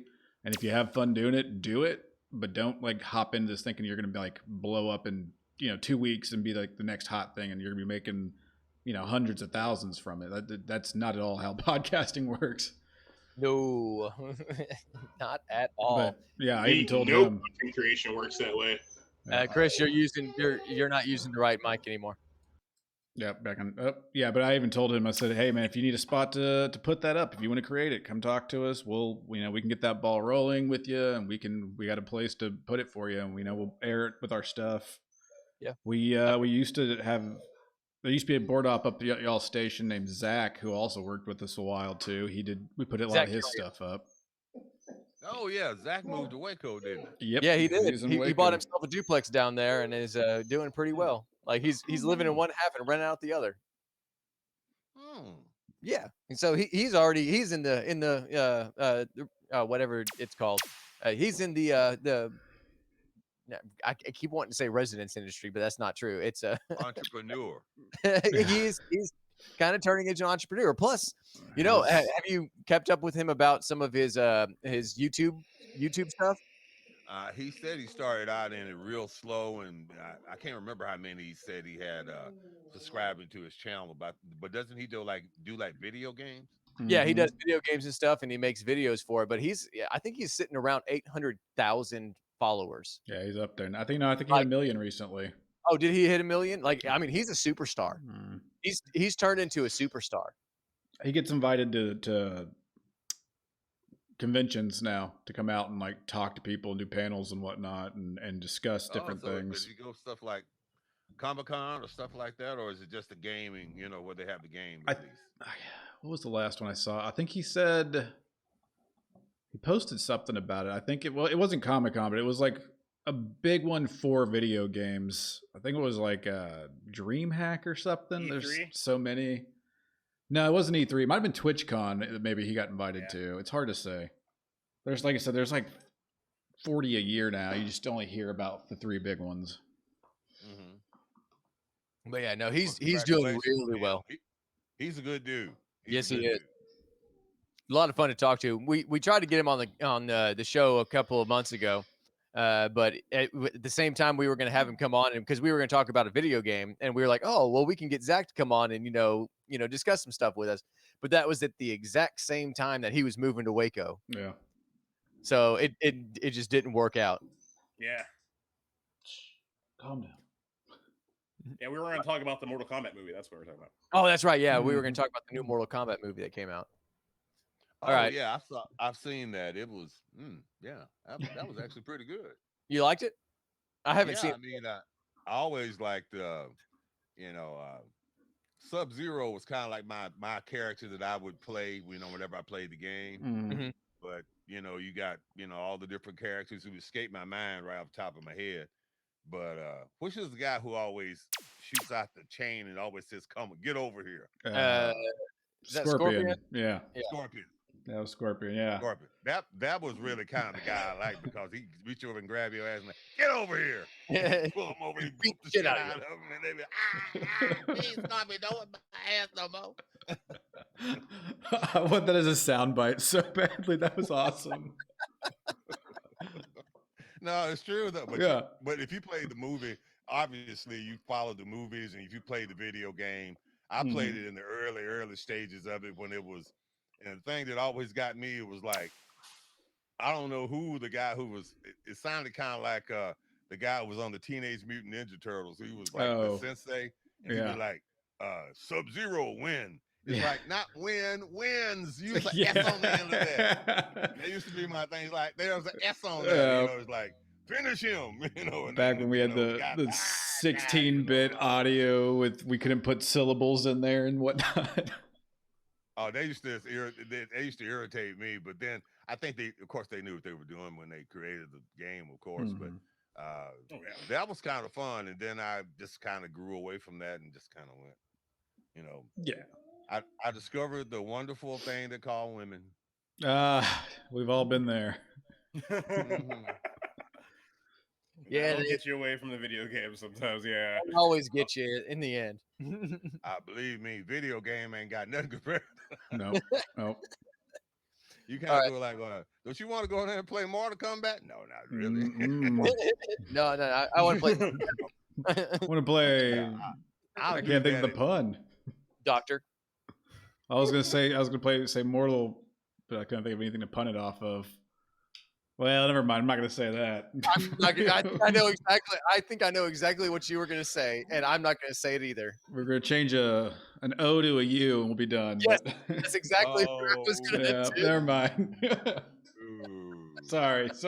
Yeah, I'm gonna let that go. Woo, yep. Right over my head. I'm gonna be stupid on that one. I can't figure that one out. The last thing I need is to have some woman come up to me is like, what did I say? What did I say? And people will do that. They'll nail your ass. It's I was watching this and I heard what you said. Well, I didn't say it. A lot of things. Well, what are you talking about? Yeah. So, I get that all the time. You don't want the women to be turning them away. You want them to come up here. I saw you on the podcast and you were just so cool. It's like, thank you, baby. There you go. All right, Chris, do you want me to use the pre-record thing, or do you just want to try to jump into it and then I add it in post? Let's go ahead and use a pre-recorded thing just for feeling. All right, give me a second to pull that up. Hold on, let me see something. Damn. Okay, I thought somebody was coming back through on speakers, and I was like, wait, that's weird, but it's all good. It seems to be gone. when I leave this show, I'm gonna get up, go in the bathroom, get my damn scissors out. I look like a damn. If I could paint shit, I'd be a damn werewolf. Say I took all mine off because it's a summertime and it got hot, and I was like, I can't do it anymore because it wasn't as long as yours, but it was getting thick, and was getting at least 3 inches, and I was like, oh no. Well, my thing is, it's like you get food in it. You eat something and you didn't know it was there, and you wiped your chin, all that kind of stuff. Then later on, you go like, why do I feel kind of the flavor saver? Damn. The flavor. I'm constantly doing that with this thing. I'm constantly trying to flick stuff off of it. And I already got a lot of like gray in it and stuff like that too. So it already looks messy. Yep. Hey man, gray don't look messy. I got a whole chair full of gray. You gonna say I got it's distinguished. No, that ain't distinguished. Yeah, you have the good gray. Oh. He's got the X-Men gray going I have in there. this weird. Yeah, I got the streak right here, kind of going down. I took some medication and it bleached my beard basically. So I have this white thing down here, and so I'm never gonna. Did you take? What kind of medication was that? That must have been some strong shit to make your hair damn white. That bipolar medication, man. That stuff will. That stuff's trying to keep my mind right, so it definitely did something to it. Well, hey. A white beard ain't shit compared to your mind. Your mind ain't nothing. You can always throw some dye on that shit or cut it off or whatever, Very true. That's the good thing about that.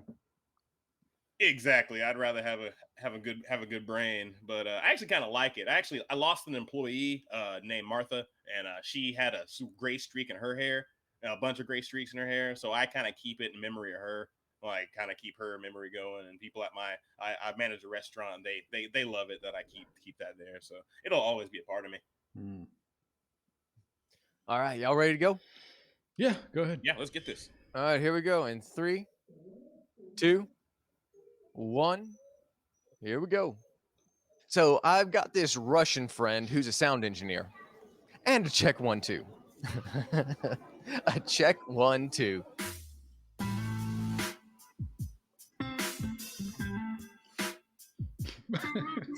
Always bringing comedy, delivering entertainment frequently, giving hope infamously, just kicking it like most normal outstanding people, quietly revealing satire, trivially usurping volatile whack jobs and xenial yahoos. It's Zaboys!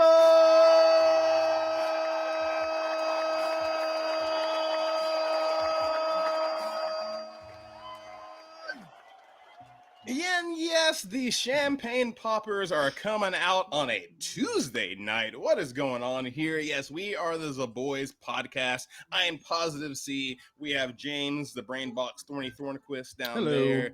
We have Will, the Violator Shot Will, producing, of course, the Violating Airwaves Studios. How are you? And we're here on Tuesday, a special Tuesday, because we are going to have a nice interview. We like to interview anybody and everybody in any industries that fascinate us.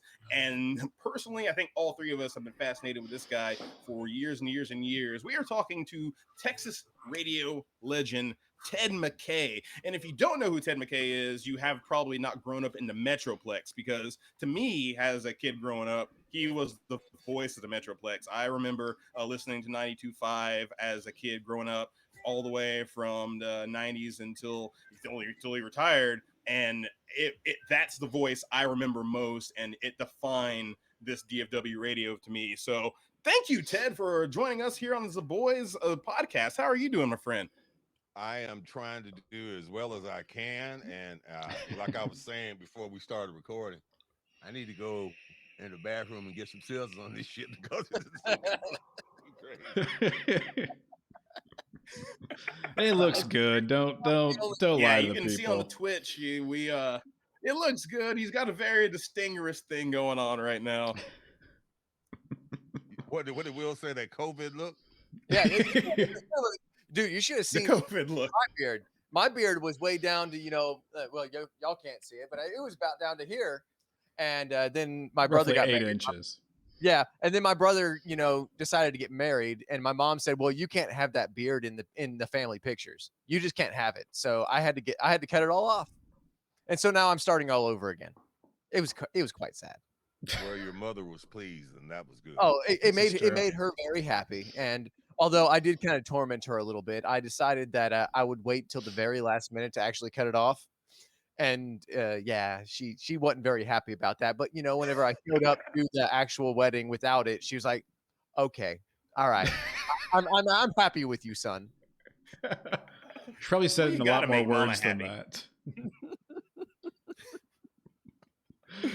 All right. Goodness. Well, to get this going, I think because Will actually is more personally affiliated with good old Ted than me and Thorny are, and Mhm. I know you have a lot of questions and a lot of good things you want to get going, Will. So yeah, start us off, man. Let's get this going and see what kind of fire we can bring tonight. I was kind of figuring Thorny could actually start off if that's all right.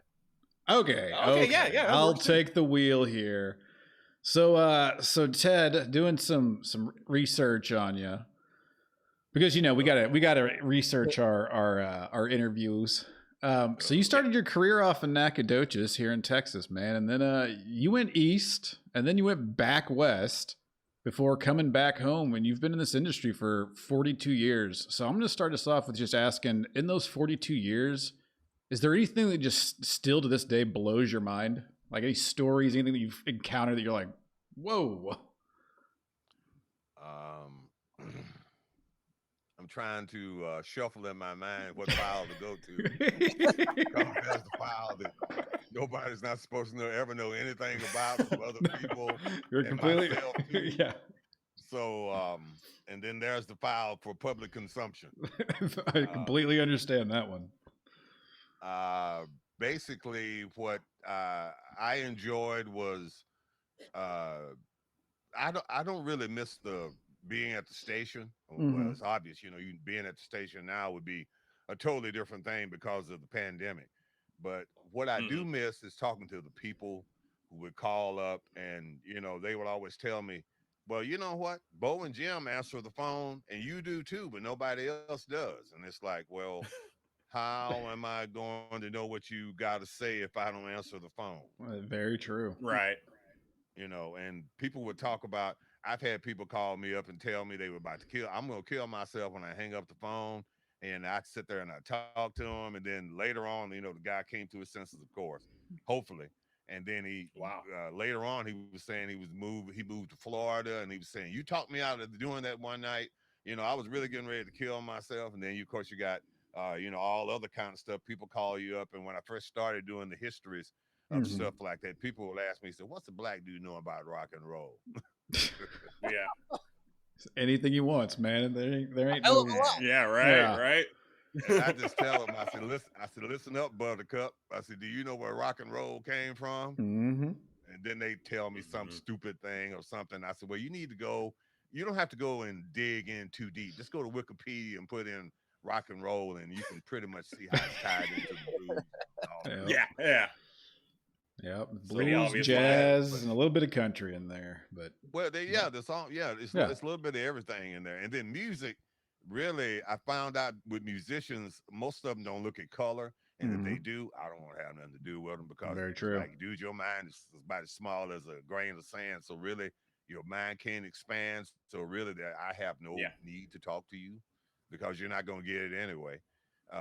But what I miss is the people that I would talk to, and not everybody was, ready to kill themselves or anything like that. Most people weren't, but people would call up and they would tell you different things, about themselves, and then you go out to an appearance or something and you meet them, and always a guy told me, he said, well, as a matter of fact, Bo Roberts told me, he said, always be as nice as you can, be as nice as people let you be. Because some people walk up and they want to talk trash. It's like you don't want to really want to be around them. But the people that walk up, most people just want to walk up and say, "Hey, how you doing? I listen to you all the time." And those are the people that you sit back and take the time to talk to because they don't have to. The whole deal was they don't have to listen to you. Yeah. No. I hear a dog bark. Yeah, that's mine. Sorry. Well, mine's probably barking at some point too. So. Well, no, dogs barking is cool. That just means this is the real deal, right? Hey, we said we can't silence this. No retakes. Yeah, you're not gonna point at somebody and say, "Squeeze the dog's balls." And bark. Man, you've been hanging out with Bo and Jim a little too much then. Oh yeah. Well, see, I'm gonna keep it clean. I'm gonna be real nice and everything. I mean, I try to be that way in my podcast anyway and everything. Oh, no, you're you good, want it to man. be where somebody can No listen worries. to it and they don't. We're a little dirty on ours, so you feel free if you want to, be a little dirty, but Mm. No, Yeah, we're not exactly safe for work. we're somewhere in between safe for work and not safe for work. Like maybe certain friends at work. Guys, you're just like tiptoeing around the idea. Anyways. Well, speaking of work, that was the cool thing about that. It was a lot of people. I met a lot of really good people that I work with Mhm. in the traffic department and all over the place. And those are people that I keep up with, and they were really, really nice. And you sit down, and you get to learn about who people are, and what that makes them tick and everything. Like Will and I started talking one day. I didn't have any idea he played bass, and so he started talking about this and that. And of course, our ideas about bass are a little bit different, but it's the same thing too. Yeah. Oh yeah. Say you've met quite a few people through your industry. I mean, I know on your podcast you had Mark Verma come up. I think you had Debbie Sexton on recently too, and like so I know you had Will come in. So yeah, I've got Bo and Jim. They were on vacation after the blood drive. They always go on vacation. I think got to refuel, Bo was right? in Galveston and Jim was in Colorado. I think Randy, I didn't keep up with him. He usually goes back to California. Mm-hmm. And but I want all three of those guys on the podcast. But Bo is, I met a lot of really good people over the years. As a matter of fact, it's kind of strange. Today, I talked to a kid that I used to talk to. His dad was really big. His dad was like, he had worked at Cliff back in the big days, and he was walking around. It's like I used to work with Ryan Chapman, so we were kind of like, cool. okay. And it's like, and then eventually we'd be like, man, we don't give a damn who you used to work with. I'm quit throwing names out in the middle of the street. Stuff like that, Name dropping Ron really, Chapman. I'm going to be impressed. I can say I've worked with a lot of people too. I can say I can walk in the building and they did a show, and I can technically say I worked with them because they were in the building doing the show.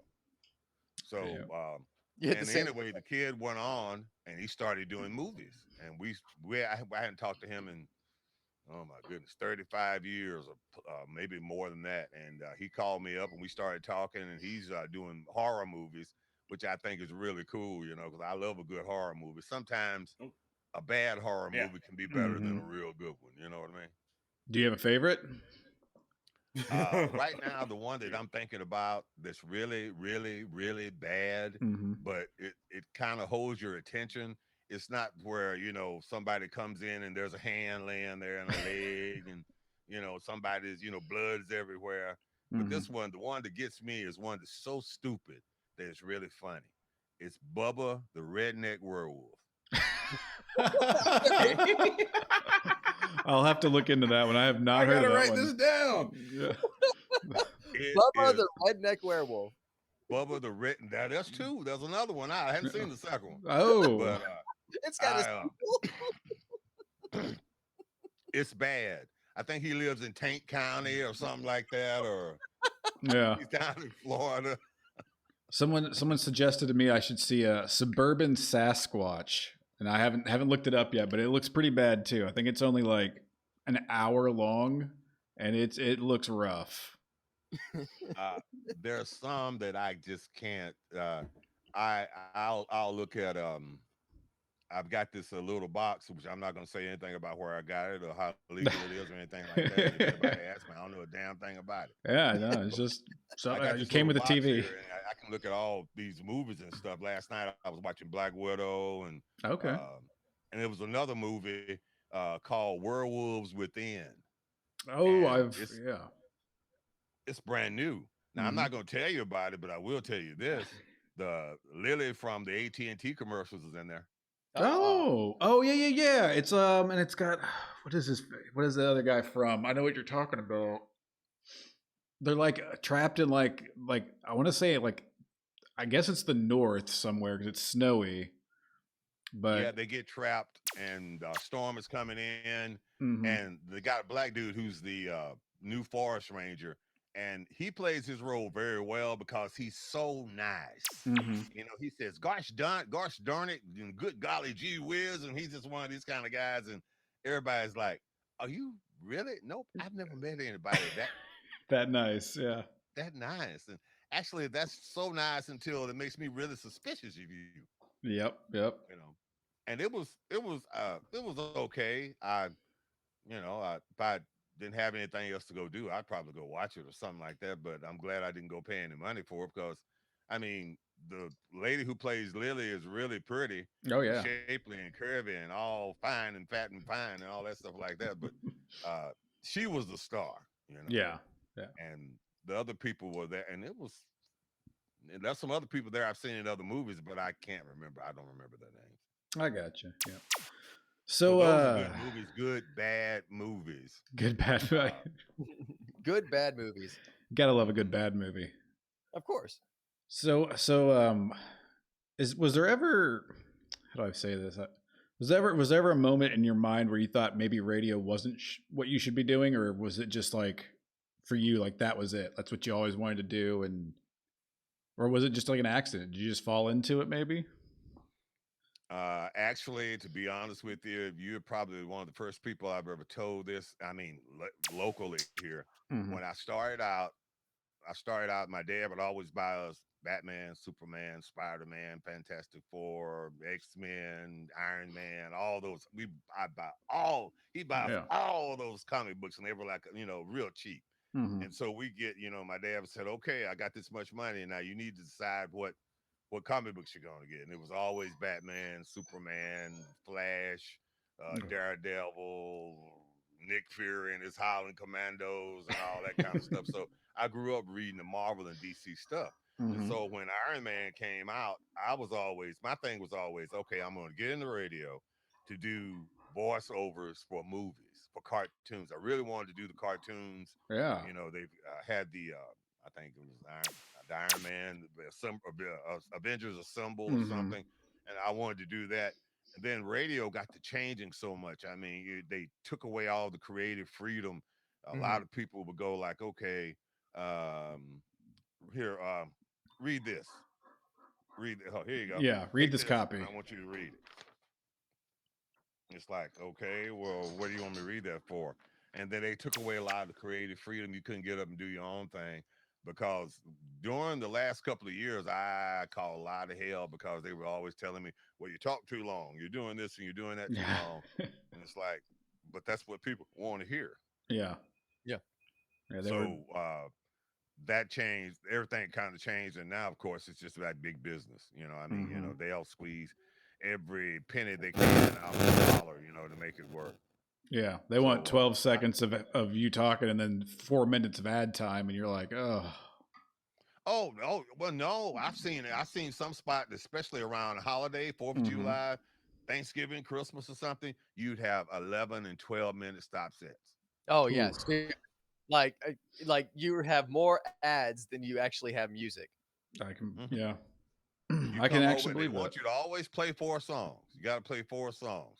So it's like you have, maybe a 3-minute, 3.5-minute tunes, and maybe another something real short like, Clapton's After Midnight, and then you'd have another song. And there's another song. If you want me to just get up and walk out of a room, all you've got to do is turn on the song "Blinded by the Light" by Manfred Mann. Yes. Oh my. It's like, yeah. Is he blind yet? They play it. Did he get his vision back? I feel like that song is played at the top of every half hour. Oh no, I know what you mean. Now, it was a good bathroom song. I mean, you could go down to the bathroom and do your thing and circle around and go up to the kitchen and get you a cup of coffee and swing back, and you still have 2 minutes left. So you're still in the intro.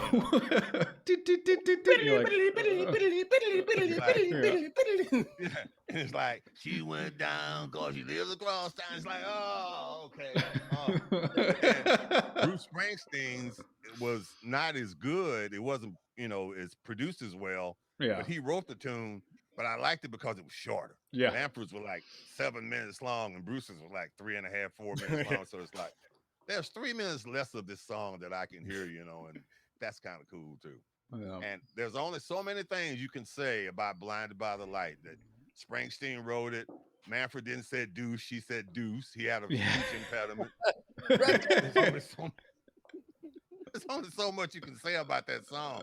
And I got to where, okay, here comes this dude with the speech impediment doing the Springsteen song coming up next. And that's just the way you had to do it, because there are certain songs, or Dude Look Like a Lady, Yeah. or Sweet Emotion, or what's another one that just used to wear us out?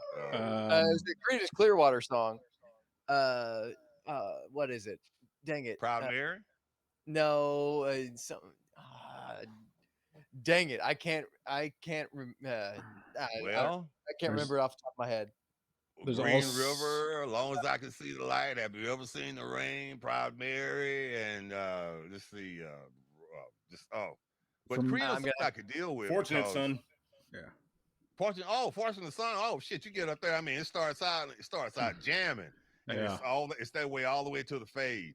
And you may hear it again and again, but it's like, okay, I can deal with that, because he was talking about the rich people's sons, how they grow up, and they don't never have to go to the military, and the poor man has to go out and fight the war. Yeah. I think still You come get back and drafted, struggle. you're the one, they're gonna give a gun, and you're gonna get up there and be on the front line. That's what they taught. That's what that song was about. If you're a fortunate son, some people born with silver spoon in hand, Mhm. so it's like, you get out and you don't have to go to the military. You go to some academy, or you do something else so you can get out. So that's what that was about. So I can, it had a good message to it. But there are certain songs in any format. It doesn't have to be classic rock. I've seen people, for the first time, I gotta say, a couple of weeks ago, for the first time ever, I played a tune by Hootie and the Blowfish. Really? Yes, the first time ever, Huh. ever, and I hated it.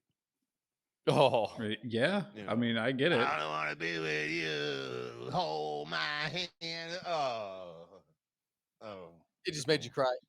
That Oh.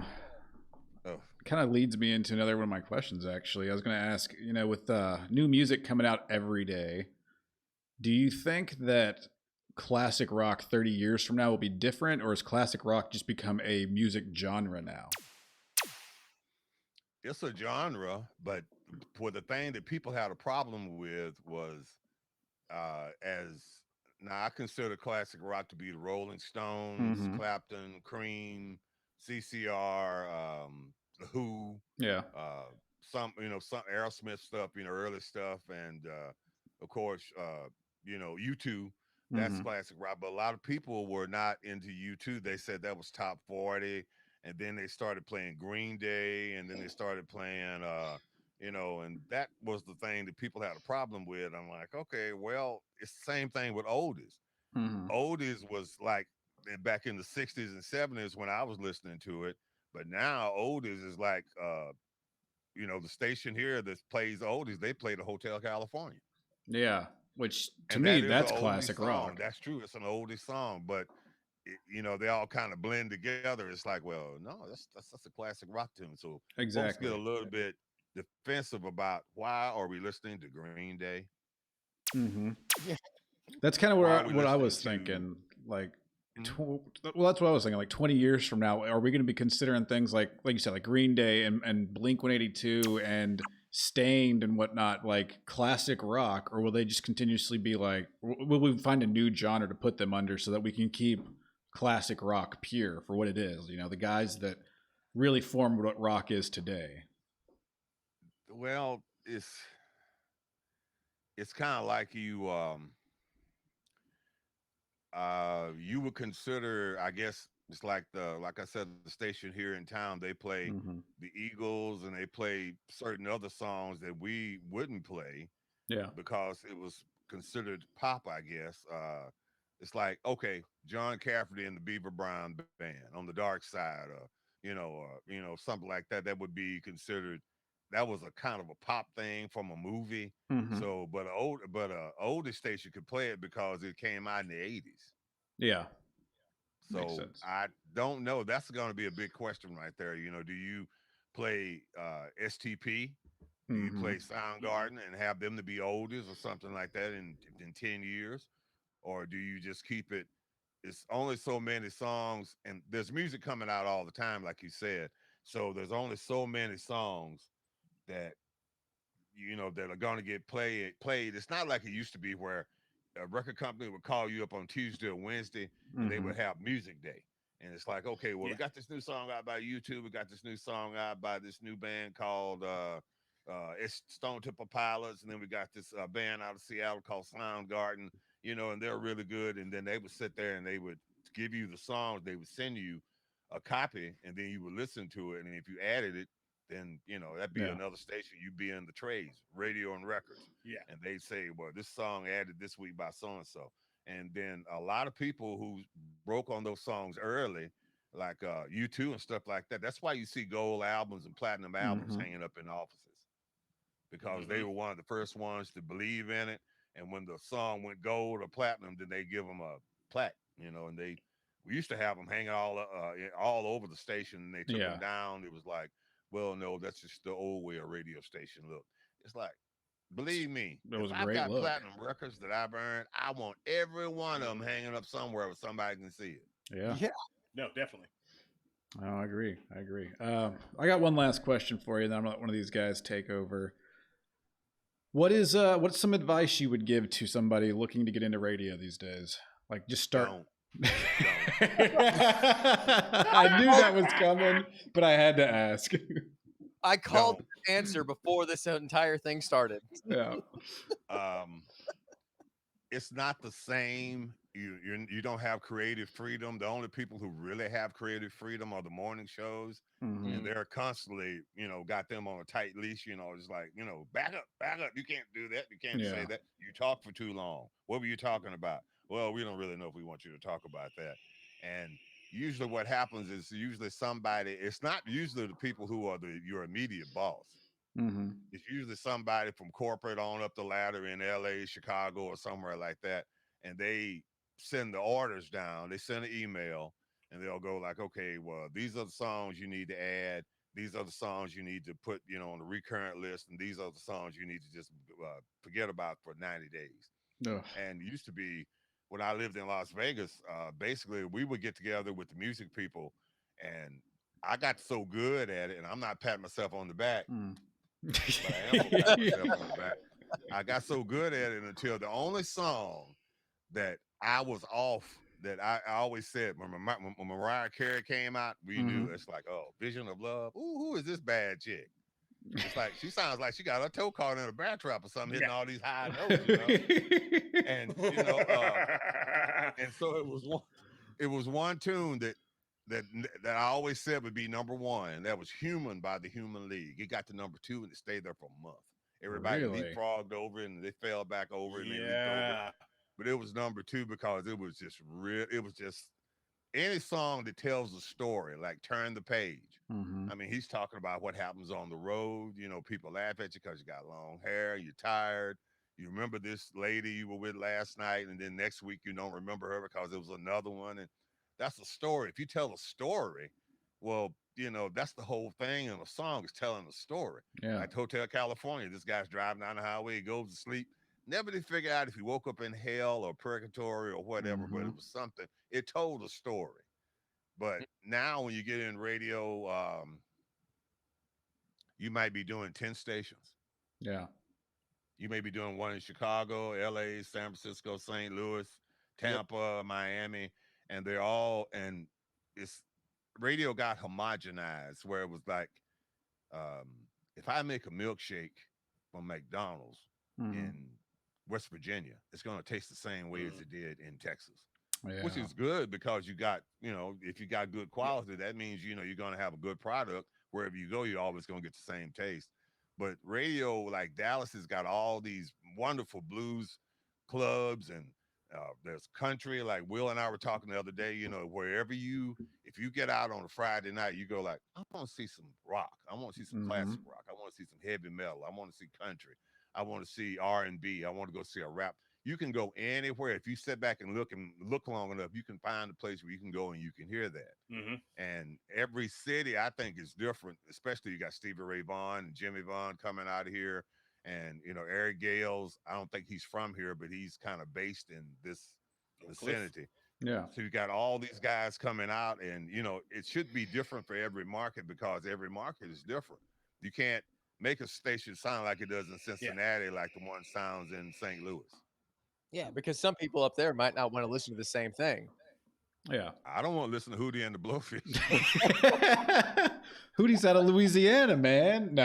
No, he's out of South Carolina, man. Oh, you're right. My mistake. He's out of South Carolina. I remember when they broke, it's and South I was Carolina. playing He's just- classic rock. Yeah, I he's was just playing friends classic with those rock, Louisiana and the boys. station right next door to us was G105, and they would play top 40. I remember many a time walking by that door to go to the kitchen to get coffee, and they opened up the door up. I don't want to be here. And I'm like, where you going? Man, I can't listen to that damn Hootie and the Blowfish song. It's like, I'm dying. I got just enough time to go down here and get a cup of coffee and come back. And they come on, hey, a great song by Hootie and the Blowfish. Boy, that's my favorite song. And I just sit there and look at them, shake my head. No. All right, Ted. I hopefully you don't mind answering a couple of personal questions, but I know the situation that happened at iHeart, pre-COVID with you and everything. Did you have any other plans after iHeart basically screwed you over? Actually, they kind of did me a favor because Really? yeah, I was going through, people were telling me to shut up, you're talking too long, you can't do this, you can't do that. And it took all the fun out of it. Yeah, I can understand that. They basically, Yeah. you at that point, like if you're not allowed to do what you want to do, like there's no reason to be doing it anymore. Okay, I get that. Yeah, Yeah. Out of curiosity, obviously we've all gone through this COVID thing. How did you cope with that? I gave up women. You gave up women. That's gotta Well, be tough. why would you do that though? Well, you couldn't go anywhere. That's true. You couldn't look at somebody. Everybody who had COVID didn't have a big red dot on their forehead. Very true. No. And yeah, right. Believe me. I mean, unless you were in a relationship, a steady relationship that you had, been in for a while. Well, like you married, So I mean, you ain't got nothing to worry about, I mean, as far as that's concerned. I'm good to go. You can't tell somebody to meet you at a movie or at a club or at a restaurant, and and everybody's all locked down and everybody's wearing masks. Some people pissed off because they gotta wear a mask. Mm-hmm. Some people ain't gonna wear a mask. So it's like nobody ever You said can't a tell word what to people me look about like wearing with a a mask My on. thing is like, are out of curiosity, are you wanting to get back in the industry and work with some other stations, or are you kind of just sticking to wanting to do the podcast? And actually, I want to create my own galactic empire. there you go. Very nice. He wants to be the emperor. No. The emperor he got his ass thrown over the rail and went down and went into the. Well, they said it was the end of him, but he didn't actually die. I was All gonna that stuff. They never die. It's like Iron Man is dead on the movies. Well, I read the comics where Iron Man died a couple of times, Yep. and then he was an alcoholic for a long Yes. time, and and he came back, and then Rhodey took his suit, and he couldn't wear it because it gave him headaches, and Tony came back. He said, "I'm not drunk anymore," and War Machine is like, "I don't know if I want to give you this suit back or not." So it's like I would like to do it, but only in the right situation. What's the situation now? Of course, you got to be able to have rules. You don't want to get up there and talk for 20 minutes. It's like, hey, this song was by you too, in the name of what, pride in the name of love. It's like it's only so much you can say about that song, and be, Yeah. Yeah. Well, one of the good things that you were good at is like you were entertaining, and you were also able to give a good history, and you kept it within 2 or 3 minutes or so. Like, I don't understand why that's a bit part. Like that's something that everybody who's listening to the radio would probably want to hear. I know I like to hear, the history of music. Like I just have a hard time trying to, figure all that out. Like I just like whenever somebody can just tell me something and it's genuine, it's one of a kind, and you give me information that I don't have already. Well, Yep. the reason why they wanted it shorter is because they could play maybe another song or play Uh, another couple of commercials. so they basically just tried to, you Mhm. know, get you out, just play more music and more commercials, which It's all about the money.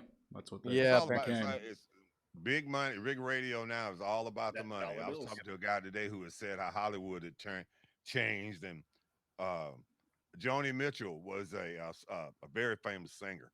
She said that she ran into a guy from the record industry, and he told Yeah. her, said, "We don't want people who have talent. We don't want people who can write their own songs and play instruments and play all this stuff. We don't want another Prince. Mhm. We want people who look good and they can be molded and shaped, Mm-hmm. and we can make them what we want to make them. And then they Yep. look good on a Yeah. poster, an album cover, or something like that's what we want.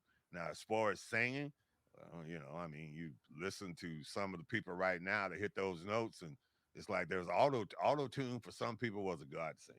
Oh yeah. It would You be know, for me if if I was a well, you singer. see people 'Cause that I get can't. back, and then the auto tune takes it and it's like it makes it better, but you see them in concert and you're like, oh man, she's gonna play my favorite song. You hit me in the Mhm. head with a boot, and then she's up there saying,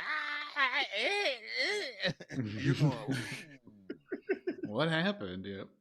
damn, baby, did you swallow battery acid before you came on? It's terrible. Yep. Someone But read Batman. yeah, so it's so that's the bad thing about it is auto tune has made people in the industry who have been around long or as longer than I have been. They say that there's a lot of people who can have their own record company for their bedroom, Yeah. and you don't have to go to the big labels or the small labels or the independent labels and stuff. You don't have to go, and they put out your song. They put a lot of money behind it, and they say there's a lot of people in the record business right now that don't have any talent, that don't deserve to even be in the business, but Mm. they make a lot of money. They sell a lot of albums, a lot of CDs, a lot of 45s, all that Man, kind of stuff. Mhm. I A lot would of love to be not streams. talented and make a shit ton of money. Yes. I'm That's not the gonna goal, name right? any names, but I can think of a Say. whole bunch of them.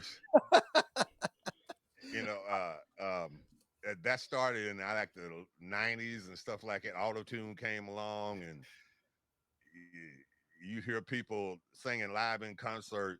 I remember I saw Stevie Nicks singing with this person that I will not reveal who she was, but she was singing, and Stevie was sitting there going, she's doing her thing, and this other Mm-hmm. lady was singing eighth above her, and An she was eighth? just, huh?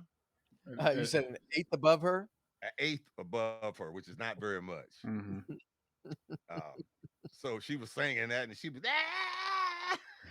and Stevie Nicks looked at her like, "Damn, you can't sing." The look on her face was priceless, and I never forget that because she was taller than Stevie, and Stevie's looking up at her like, it might be a good idea for them to, Just sit down, honey. Just sit down.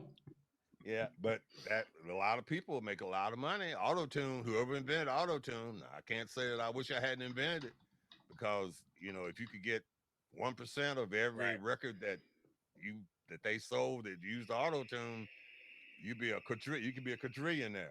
Yep. Mm. All right. So you have your own podcast. I was on it the other day. So I'm kind of curious. AKA is hanging out with Ted McKay. You can find it on Spotify, and he's got his own website and everything as well. So definitely be on the lookout for that. But what are some of the difficulties that you found about making a podcast versus being Uh, in the radio? Like it's a whole different ball game. I try to keep it like radio-ish. Hmm. You got to have um, bullet points that you hit, that you want, things that you want to talk about with your guests. Mm-hmm. If there's things they don't want to talk about, then you steer away from that. Yeah. Um, you want to have good equipment. Like this is not a real expensive microphone. It's probably cost you about 300, 400, about $400 if you go out and buy it. But I know people that have gotten $1,200 microphones, and they're like, "Don't get a real expensive microphone because this microphone I've got is so good until it's too good. A truck can go down the street and it'll pick it up right when I'm right in the middle of doing something." Oh. So this one works. And the hardest thing was getting the equipment together. You want the fancy studio, you look here. I mean, I'm in a So garage. you're Yeah. hanging out in your garage right now. Yeah. I'm in a garage. I ain't got no problem setting up in no garage. It ain't no problem because nobody don't know what I'm doing. It's the Mhm. quality of the quality that you have. Is it good fidelity? Is it good? Does it make sense?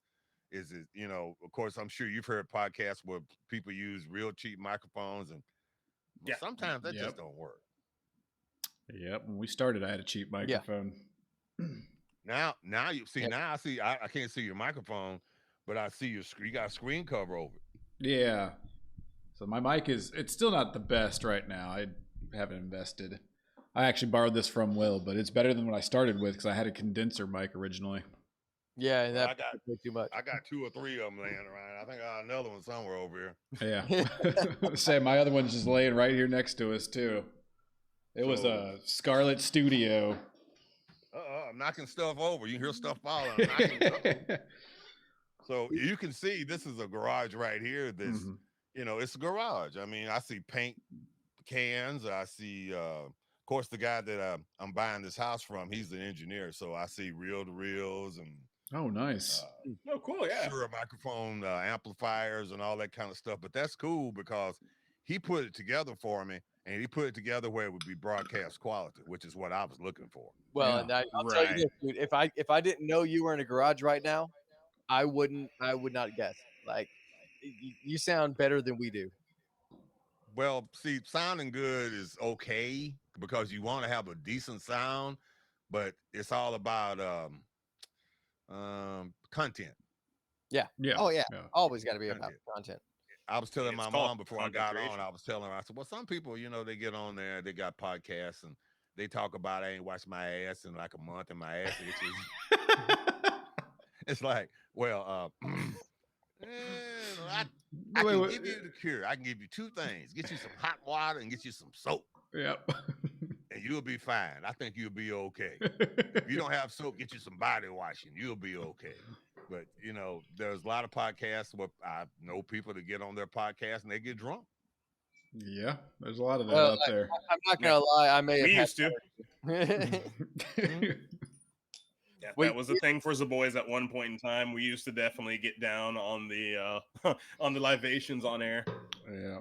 Yes, we did. But see, you realize it's like, well, wait a minute. We don't want to be wasting our time when we do this. Right. We got something, we've got a Exactly. goal that we've set, the place that we want to be. And if Ted's laying over there, just got to drinking a fifth, okay, well, he's down for the count. He's over there drunk off his ass. Well, it's kind of like, don't really feel cool.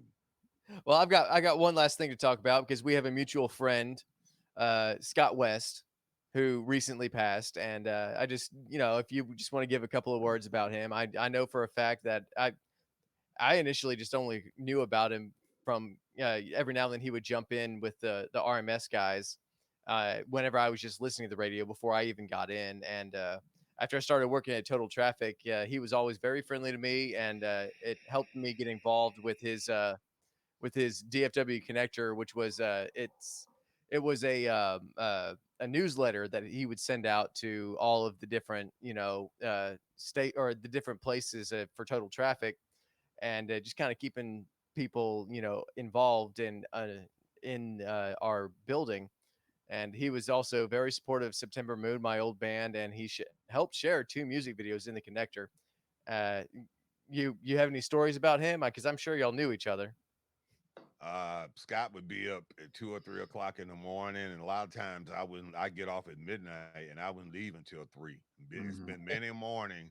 Bo and Jim get there around 3, Yeah. and they get there 3 hours before they got to be on there because they'll sit down, they'll go over the show. They've already went over the show the day before, but they'll sit down and they'll go through the newspapers and look on the internet and come up with different stuff. And a lot of times, Jim would be the Bo would come in, he would go back to the office. Jim would come in, he would come in and grab stuff off the internet and he would print it out.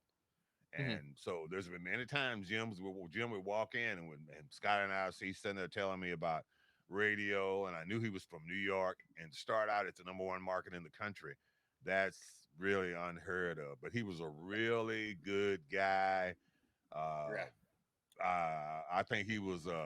I'm not gonna say he was. I think I say he was a man of God. I put it to you that way. Yes, he was.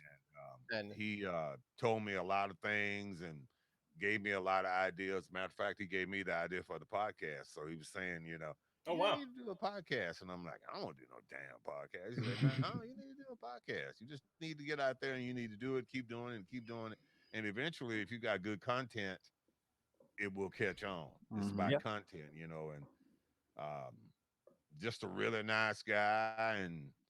And I could tell when he was getting ready to wrap stuff up, he would say, well, at the end of the End of day, the day. he's Yep. getting ready to wrap something up. It's like, End okay, of it's the not day. getting ready to leave. And he would sit there and he would talk. We would talk for hours, and he would tell me stories about, things that happened here in Dallas and New York and just all over the place. And a very good man who was very kind. And if he had the time, he would give it to you. Sometimes he was real busy doing a lot of things. Hmm. But Yeah. when he had the time, sometimes I look up and he'd be come in the door, and I'm like, what you still doing here? He's like, well, he said, I got some stuff I got to do. He said, I'm just going to spend the night here. And I get up, I got to be up early in the morning. He said, what are you still doing here? I said, I'm working on tomorrow's show. So that's one thing is if you put the effort into it and, you know, people can tell if you put effort into stuff. If you Yes. just get up there and throw, crap against the wall and hope it don't run down, hope it sticks, well, people can usually tell that too. But if you put in, it's like a band. The Mhm. band practices together, they've done it. Well, if you make a mistake and nobody's going to be sitting there looking at you, giving you the stink eye unless you make a whole bunch of Right. mistakes.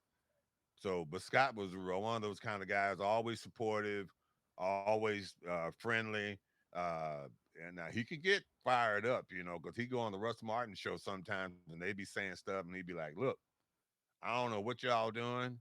I'm not gonna stay in here for this crap. So I don't know what you're trying to." Because I walked in on Russ a couple of times. He invited me in. I said, "What are you doing?" Russ said, I'm talking about black people. I said, well, don't stop. Keep talking. Just because I'm standing here looking in your ear, getting ready to stab you with a screwdriver don't mean nothing. Damn. Hey, Oh. I've got a quick question. So all of those skits, like cooking tips with Ted McKay or whatever those were, did you write those, or did they write them for you and you just read them? Alfie wrote it, and we go into the studio at midnight, Yeah. 1 o'clock in the morning, and he tell me how he wanted it, All right. and I say, Okay. listen up, bitches. Listen to, I started talking and stuff, and and I tell him, I said, I don't really like calling people bitches. They're like, oh no, this is for the show. People understand what you're talking about. And it was always something about fruit roll-ups. Yeah. And I would ask, Okay. what the hell does a fruit roll-up have to do with being on vacation in Tahiti? And the pygmies took off 4 or 5 people this week and they ate them. And the jaguars are grabbing people and taking them up in trees. What does that got to do with anything? A cooking show, it's Thanksgiving. What you do, you put that damn turkey, turn it on 350, slap it in the oven, you cook that damn thing. That's the way it was. And of course, some people told me it's like, I don't understand that. You're just yelling. And it's like, no, it's a joke. It's a total joke. What I do on Lone Star is Yeah. nothing like that. Yeah. So they're going to take the opposite of what I do normally, and we're going to take it and make it, blow it up, make it sound big. And it was a lot of fun to do. And I got a chance to really got to know Russ a little bit better. Russ was a really good dude. Yes, And he was. I tell him, I say, you know what? I said, people ask me what kind of guy you are, and I tell him, I said, you're a really good dude. And he said, no, don't tell him that. Yeah, always denied it. Don't tell him that. I'm like, well, what do you want me to say? Tell him I'm an asshole. I said, but Russ, you do stuff for the fire department, EMTs, and policemen and stuff like that. You know, when somebody dies in the line of duty, especially if it's a man, you know, and he's got a wife and kids, and you send him a $30,000 check, that takes away a lot of wear. I mean, you know, it's still sad and everything, but you know, the wife doesn't have to worry about waiting for the insurance to settle, and she can go on and pay the bills and keep things rolling. And I said, that's a big thing right there, you know. So he was like, nah, it's what you're supposed to do. I said, well, everybody don't do what they're supposed to do. He's like, yeah, everybody don't do what they're supposed to do. But if anybody asks you how I am, you tell them I'm just the biggest asshole in the world. I'm just mean. I ain't worth a damn. I'm a racist. I'm a communist. I'm a whatever. Just anything negative. And I would go like, but dude, you ain't that way. He said, hey, just tell him that, okay? Yeah. And that's what I would do. And I'd see him. I said, hey, asshole, what's going on? Oh, nothing, black man. He lived a bit. He did. He really did. And it was funny, you know, but Russ was really a really good guy. So I would say that nobody's going to have me talk bad about him, because he had a big heart, but he just didn't want anybody to really know the way he really was. He was really a kind-hearted man. So yeah, all that stuff we did, that was all thrown together, and we get stuff, and they put the words in there that they know I had a hard time doing, because one time I was saying they had in there Joseph, and I said Joseph, and they were like Joseph, and I said he said just keep saying Joseph, and I'm like, okay, Joseph. And I said, Joseph, okay, I know what you're trying to say. You're trying to make me sound stupid. And then, you know, then Russ would throw his little part in there, and, you know, and then, you know, and it was funny. Yeah. You know, and it was all about having fun, all about enjoying. It was about being creative, taking a bit that didn't make no damn sense and giving it to me, and I yell and scream. I stand this far from the microphone, and I'm yelling and screaming up at the corner of the room, you know, and then and they're sitting there recording, and that's what it was all about. Fun. Yeah. I'm not gonna lie, Russ was one of the reasons why I wanted to get into radio to begin with. He was very good, very talented man. I mean, he knew how to punch people's buttons, because people would get mad at him. Women would be mad at him. Guys would be mad at him. He just like, you know, just all kinds of things. He did that to make people mad. Yeah. And they would get mad, and he would tell them, I'm going to come up there and I'm going to whoop your ass. And Russ is like, good luck getting in. Do that. Yeah, I got a 40 right here that does 40 reasons that you need to stay right where the hell you at. Chris, yeah, actually, someone who is wanting to get into the professional wrestling business, I completely know about living the bit and having to be that portion of it, be a part of yourself, and almost not allowing people to understand the real you because it's a part of your act. That actually, it makes a whole bunch of sense when it comes down to it. I mean, we talked about some serious stuff. You actually answered some of these questions, Ted, like early on, because I want to know when you notice the switch over from, you know, just the pure classic rock to when Green Day started getting played, when you started noticing Pearl Jam. So like, when did you start seeing that happen? In about 2017, there was a sprinkle of, because Green Day had a couple of bullet hit. I'm trying to think of the song. They got one that's really, really short. I like Green Day. Don't get me wrong. American There's maybe Brain Stew or Dookie. Yeah, probably wouldn't have played that one. It'd probably be something off of Dookie. It was probably off Dookie, but it was real short. I can't remember. I think what the single was off of that right now. Let me. Oh, there's a bunch of them. There's When I Come Around. That was probably might be it, or Burnout, Having a Blast, Longview. Longview, yeah. The Mhm. Bite My Lip and No, Close it My wasn't Eyes song. Longview. It was another one. It was real short. 2 minutes and I remember it was 2 minutes and 57 seconds long from the beginning to the end. And I Chump. would look and I would say, Chump is 254. Sassafras Roots is 237. When I Come Around is 258, and Having a Blast is 245. I think it must be When I Come Around because it was and that was a good song. I mean, there's a lot of bands, Yeah. Stained, STP, just Tool, a lot of bands that came out, and then all of a sudden they just kind of disappeared. And I would ask a buddy of mine, Alan Ale, I was like, "Hey, what happened to this band?" He's like, "Oh man, they had their time in the sun, and then they're gone." And then there was always somebody to come in and take their place. This is true. So when in your years in music, what's something positive that you have seen be a trend in music? How people come together. It's Okay. if you're a rock guy and you play drums and you're a country guy and you play drums, you may be playing different types of music, but it's still the same. You're still playing the snare and hi hats and tom toms and Yeah. all you still playing. You may not have as many drums, but you're still playing the basic stuff. Same thing with bass players, guitar players. Uh, I think one of the best guitar players I ever saw, and people they don't believe me, but one of the best guitar players I ever saw play a six string was Roy Clark. Really? Okay. Yeah, Roy Clark used to be on Hee Haw. That Mm-hmm. dude could play anything. He'd be sitting there making crazy, stupid faces and playing the guitar, and doing all this stuff. And he would play it.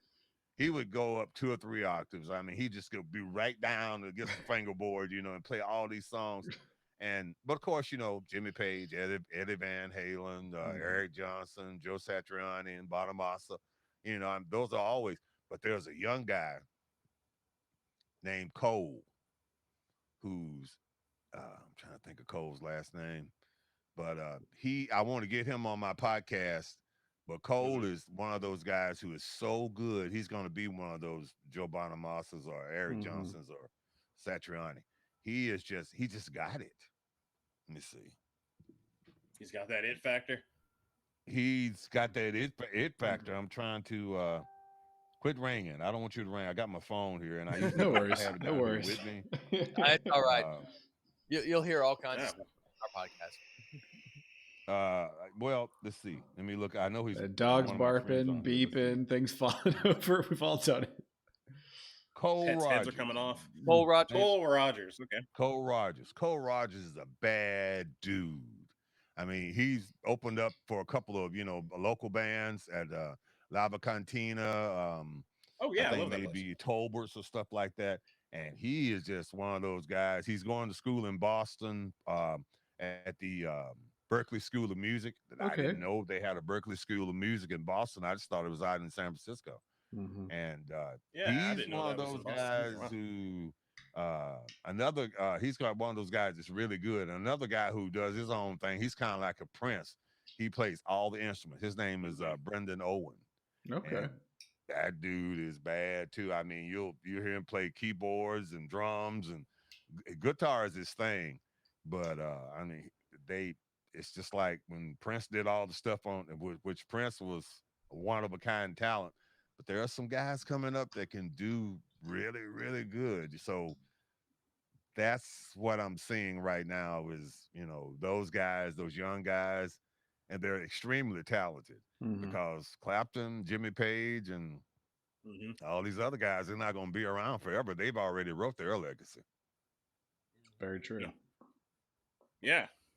No, I agree with that. That actually kind of leads into what I kind of want to end on is you've already named some of these new artists that you really want to check out. Is there any bands that besides these new guys that you still listen to that get you really excited about music that when you turn it on, no matter how many times you've heard it, it just gets you pumped up? I mean, I know there are bands that constantly I listen to forever and ever and ever, but I still hear them in the car and I'm rocking out just as hard as I heard it whenever I first, experienced it. Is there anybody like that that's still making you rock?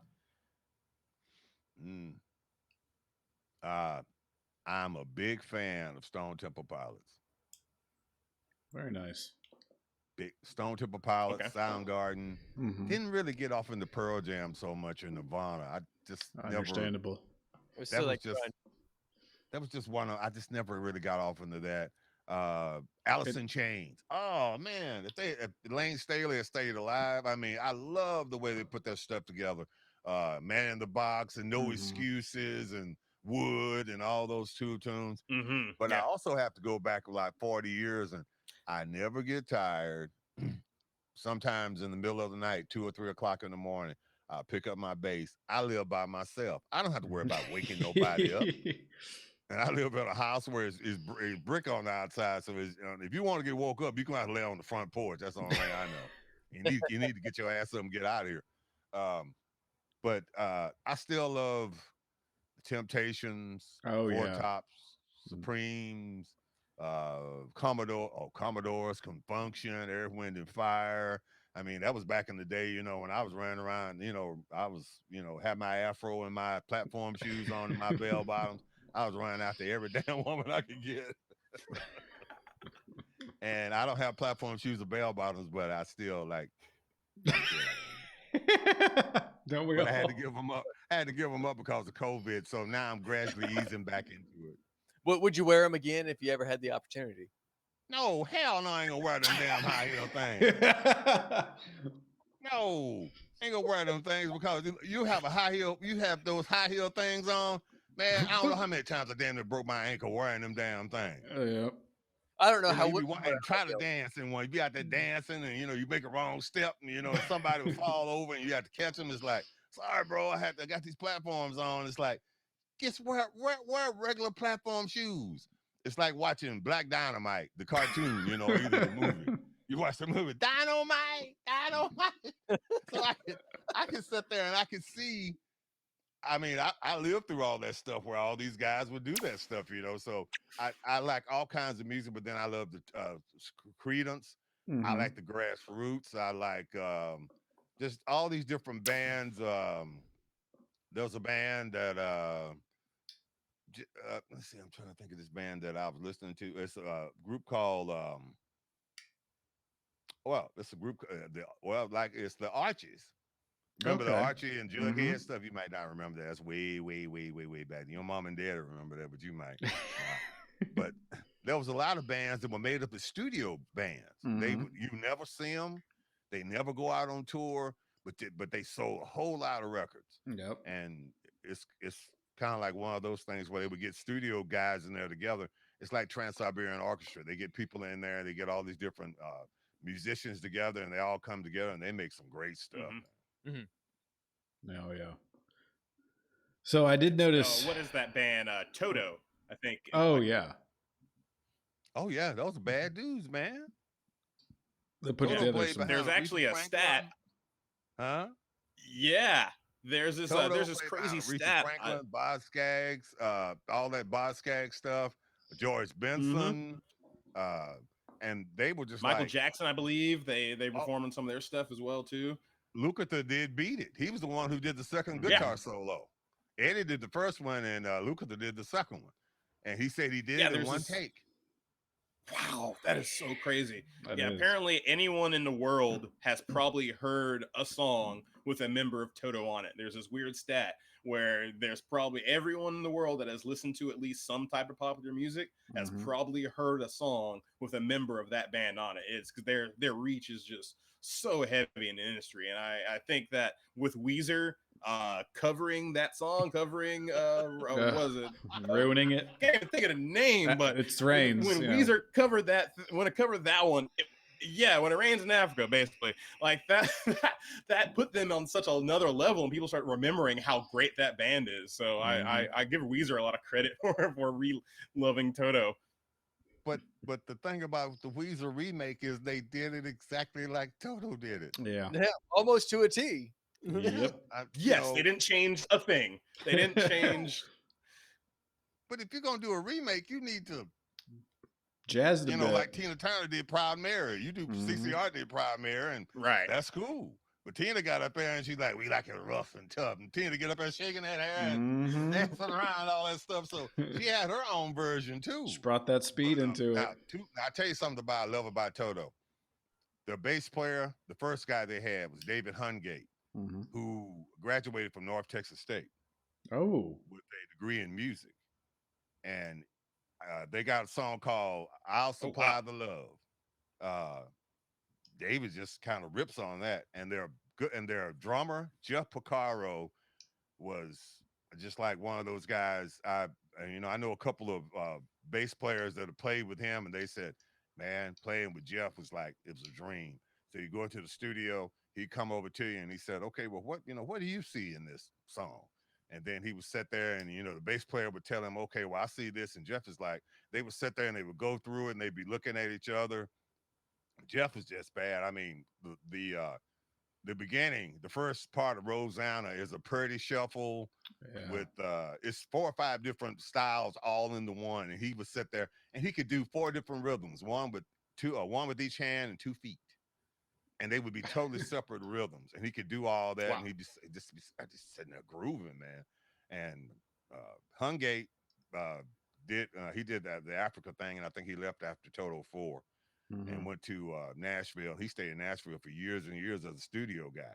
And then he came back and joined Toto again. And then I don't know what he's doing now, but Toto was a big band for me. And a lot of people go like, they only had a couple of songs. It's like, no, you need to listen to some of these songs. Some of these guys were, really, really good.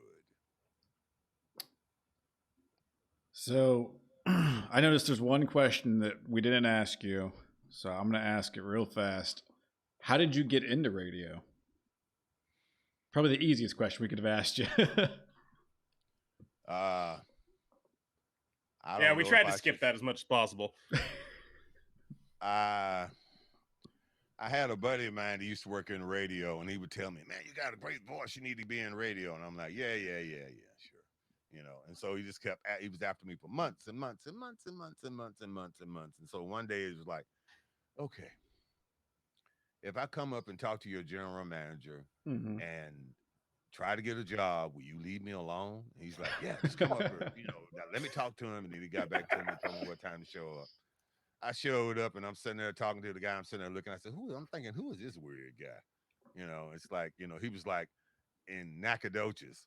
So, he was like, I'm a big fish in a little pond. It's like, yeah, you're going to eat up all the damn little fish and you're going to starve to death. So it's like, it's not so cool to be a big fish in a little pond, unless you're on a diet. And so he said, hey, would you like a job? And I was like, what? He said, how would you like a job? And I said, yeah, okay. And so I got into it, and I had a cousin that used to do radio in Tyler. He worked at an urban station, KZEY, and we got together and we started talking about it, about how much fun it was, and it was fun. I mean, it was just a lot of fun. You could go in, and it used to be when you came in to your to the station to do a shift, you had to have a show. Yeah. You had to have a show in a tablet like this. Yeah. Go in. Yes. So today's show. That's how I learned it. Today's show is going to be about, what are you going to talk about? Well, blah, blah, blah. You had all these things, and then things would happen overnight, of course, or something locally would go on. And sometimes you would push it back and wouldn't use it. But that would be program directors would say, okay, what are you going to talk about today? I got so much stuff, but what have you got? And you'd open up a little tablet like that, and it's like, I got these first 3 pages. They would go like, oh, okay. And then they leave you alone because they knew every day you came in, if you didn't have a show fresh for that day, you had something you could go back on and fall back on. And I got into it. And like I said, I got into radio to do voices for cartoons and stuff like that. I didn't really think too much about it, but I got into it and I kind of liked it. And I got seduced by the dark side, and I drank the Kool-Aid. I drank the Kool-Aid and all this kind of stuff. So, but it came down to me wanting to do voices for cartoons, because I still watch. You can laugh at me if you want to, and I know you will. Still do. I laugh. Oh, we're all about cartoons, dude.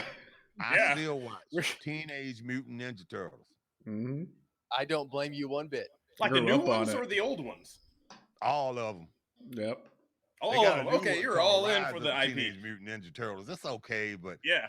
it's not really as good. I like the when it's the four guys, and then you got April O'Neil, and then you got Mm-hmm. Casey Jones, and all Oh, this kind Casey of stuff. Jones. I mean, this is those guys who did those voices. They did them for years and years and years. And the guy who does Michelangelo also does Beast Boy on the Teen Titans. Mm-hmm.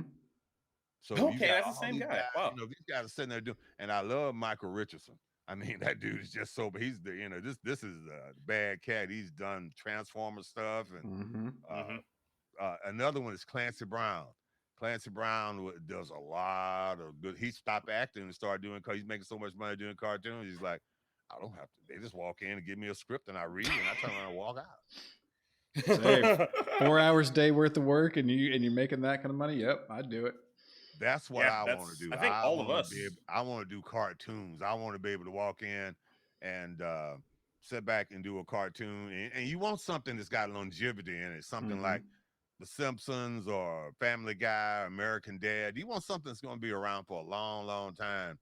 Because last time I heard The Simpsons, the actors for that show, they make $5 million per episode. And they do 16 shows per season. Yeah. So 5 times 16. Yep. How do you spend that kind of money? You know what? I think I would. I was talking to a guy today, and I think I would give a lot of it away. I would, give it to especially veterans. They come back Yeah. and they're all messed up, and they don't get any help. No veteran needs to be homeless or go without food. Agreed. That's true. Oh wow. Yeah, you're right.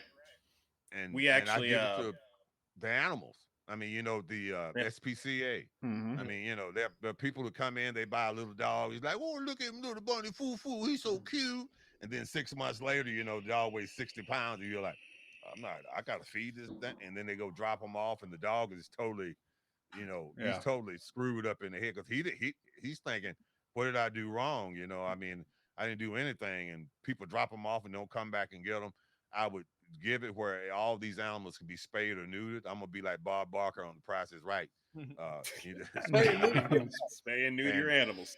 Yeah, and then take care of these animals and stuff. The less animals we have, that's really good because you don't have to worry about, there's a lot of shelters that are kill shelters. They have to because the population is so good. I would help the veterans, animals, and I would try to give out some scholarships. Mm-hmm. The kids that don't makes no. I don't give a damn what color they are. They could be in the black part of town, white part of town. Hell, there's all kinds of people that don't have a lot of money.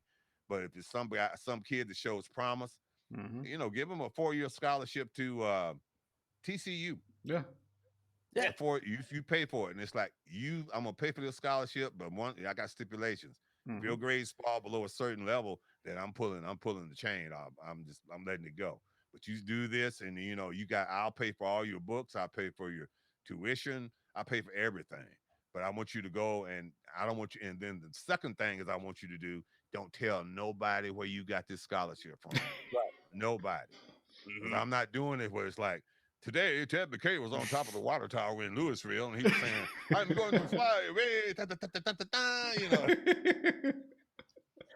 Yeah. So, no, keep it to yourself and get good grades. I want to help you try to get a start on your education on life. And that Mhm. way, you'll have a better chance. If you want to be an astronaut, go right ahead, but do something that you're really good at. Don't go out there and try to be a tap dancer and everything. And, but if that's what you want to do, that's what you do. If you can just tap your ass away, if that's what you want to do. But that's what I would do. Something simple like that, not anything. Yeah. I'm going to go in space. I'm going to fly around the world one time, and I'll be in history books forever. Okay, like what am I supposed to do? Jump Well, up and kiss you or something like that? So what? right. You could. I looked at that launch and I said, how many kids that don't have anything to eat tonight, or parents don't have any food to feed their kids, or they can't afford to go eat summers here. So a lot of those kids who get lunch and breakfast at school, they don't get that. They don't get that. Yeah, no, that is a rough one.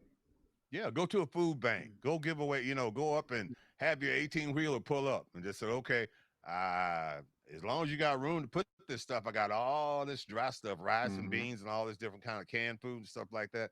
We're going to unload half this truck, and then we're going to unload it somewhere else. Yep. And it's just nobody would ever know I did it. But No, it wouldn't be like, I did this. Look at me. I'm going to space next week. I'm so great. I hang out with porn stars. Yes. I mean, that's the right way to do charity. Right there, dude. Like, No, I don't hang out with porn stars. I've met a few of them. It's kind of like, damn, baby, I seen you do all kind. I know all about you. I seen you do stuff that I don't know if I want no woman to do or Look at them not. kind of different way. Yep. So that's what you do. Give back to your fellow man. So give something Ted, back. Don't. It's like I go back to Forrest Gump. There's only so much money a man needs to make it. The rest of us for showing off. It's very true. So just be that way. Be real. If you want to get involved with some of the vet stuff, actually, my company that does concert promotions and whatnot, we actually hold a yearly event called Sweats for Vets at the Rail Club this year in Fort Worth. But my CEO is a Marine vet.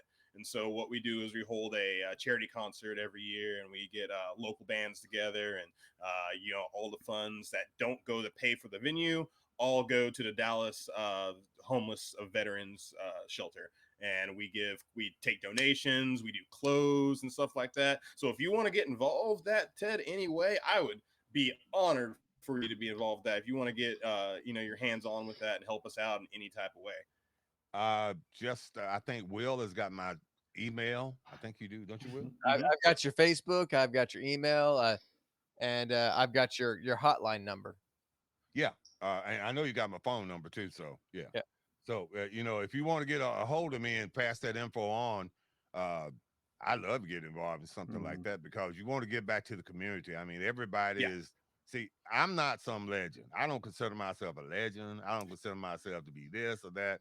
I'm just like Joe Walsh said, I'm just an average, ordinary guy who just happens to do radio for a living. And that's the way you want to be. You don't want to be like, when you walk in, it's like, I am the air you breathe. Where's my mariachi band? I need a red carpet. Yeah. Roll it out in front of me. Where are my rose petals? I will not walk in this room unless there's rose petals on my red carpet. And everybody looking at you like, man, you need to get your ass up out of here. Welcome to today's youth. That's exactly how most of them are thinking, sadly. No, see, you can't be that way. You gotta be real. If you're real, if somebody can walk up to you and shake your hand and start talking to you, that's cool. Yep. Because if they walk up, and they're scared to talk to you because they don't know if you're going to embarrass them or something. I mean, I'm not going to embarrass you. You might embarrass yourself, but I'm not going to embarrass you. So you just have to be really, really. You have to be a human being. It's only when you die, you ain't taking that money with you. Nope. If you bury it with you, somebody, I guarantee, gonna dig your ass up. Yeah. They call it grave robbers. Yeah, they buried him with that $20 million gold brick, those gold bricks of $20 million. Well, they might go tear it up. It's like $20 million. He ain't gonna need it. Well, they said he wanted to take it with him when he goes to the next life. It's like, nah, he ain't gonna need it. He dead. That ain't deteriorating anytime soon. Yeah, he's fresh. He ain't stinking yet. So let's go we get about a week, then we go and we dig his ass up. So what? Instead of burying somebody with $20 million, take it and have scholarships. Give out so many scholarships a year. Give away food. Help the vets and stuff. Help vets so they don't have to walk around. There's a lot of people that are homeless that are veterans, and everybody's not a drug addict or alcoholic. Some people just get back, and they just it's like 4th of July, and when all the firecrackers go off, we know pets don't like them, but you got to think about the vets too, man. I mean, PTSD. I've heard guys I've heard some of the loudest sounds you could ever hear and they were so loud they would stun you, and then you finally come back, you have this concussion, and you finally come back, and any kind of loud noise, somebody could drop something in the grocery store and they jump, so Yeah. you gotta realize that these men and women have problems, and you just go and take them and put them on the street and put them under an overpass somewhere. Here's a blanket, here's a shopping cart, and go kiss some cans. Well, I'm gonna tell you, what goes around comes around. Karma come back and kick you in your balls, and then come back and kick you in your ass. It is true. So just be real.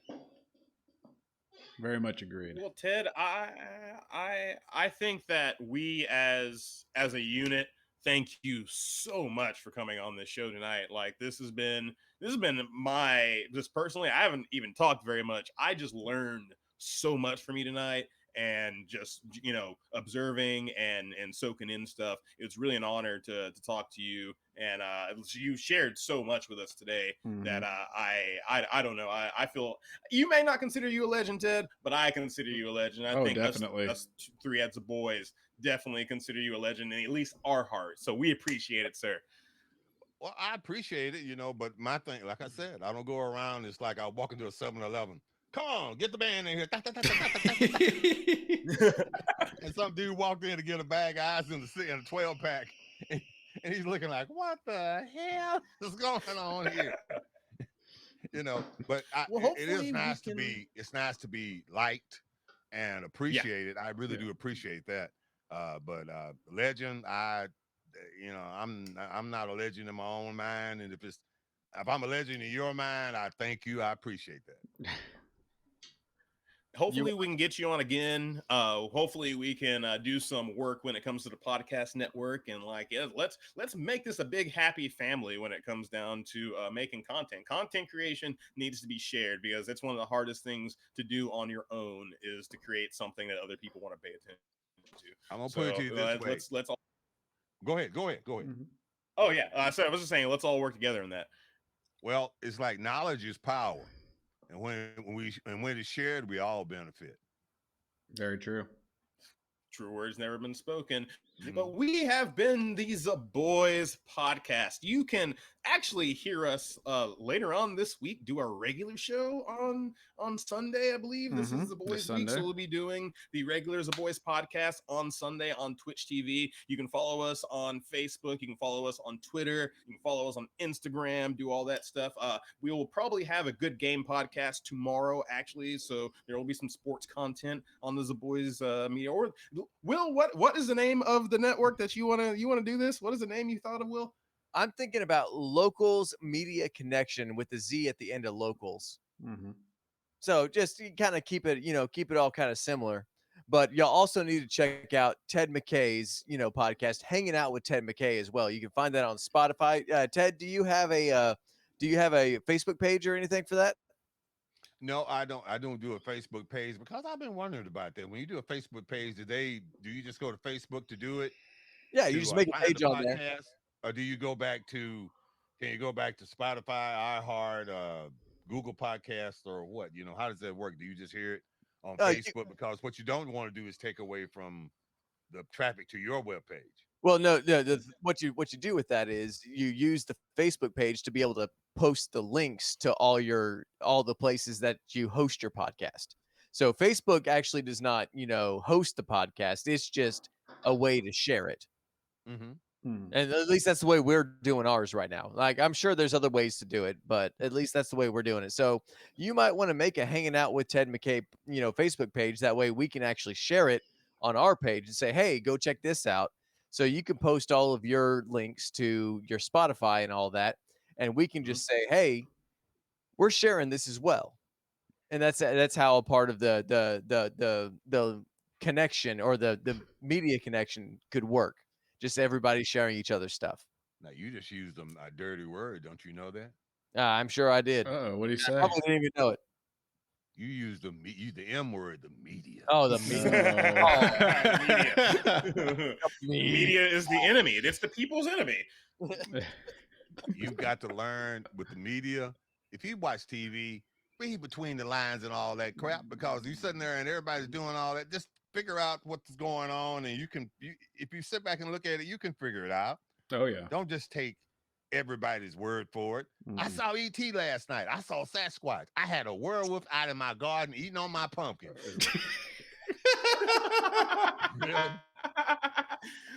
Really? we gotta. That has to be a freaking bit right there. I mean, just that little section right there. We got our promo for Ted McKay's interview right there. Hey, I appreciate you guys having me on, and whenever you get ready to, whenever you want me to come back, I'll gladly come back because it was a lot of fun. Yeah. I didn't know what was going to happen tonight because I know Will, but I didn't know, you two guys, and it's been fun. I mean, I've sat back here and I've learned a lot by listening to you guys. So, I'm much smarter than I was 2 hours ago. Right back at you, man. Yes. Zaboys education. Yes. No. Well, we have been the Zaboys podcast. Thank you guys for tuning in. If you guys want to hang out on Twitch, I guarantee Will and Thorny will be talking for a bit. But you guys have a good night. We'll see you guys Sunday. Peace, Manawia, and stay gold, Pony Boy. Is that your wife, Will? That was my wife. Oh, that is my wife. She's still right here. Yeah, I'm not gonna Will. wave at her She still is. she's a smart woman. I'm gonna wave at her because No, she's I'm a smart man for marrying her. Trust me. okay, gotcha. Waiting for her to slap him upside the head. Will is a smart man for saying that.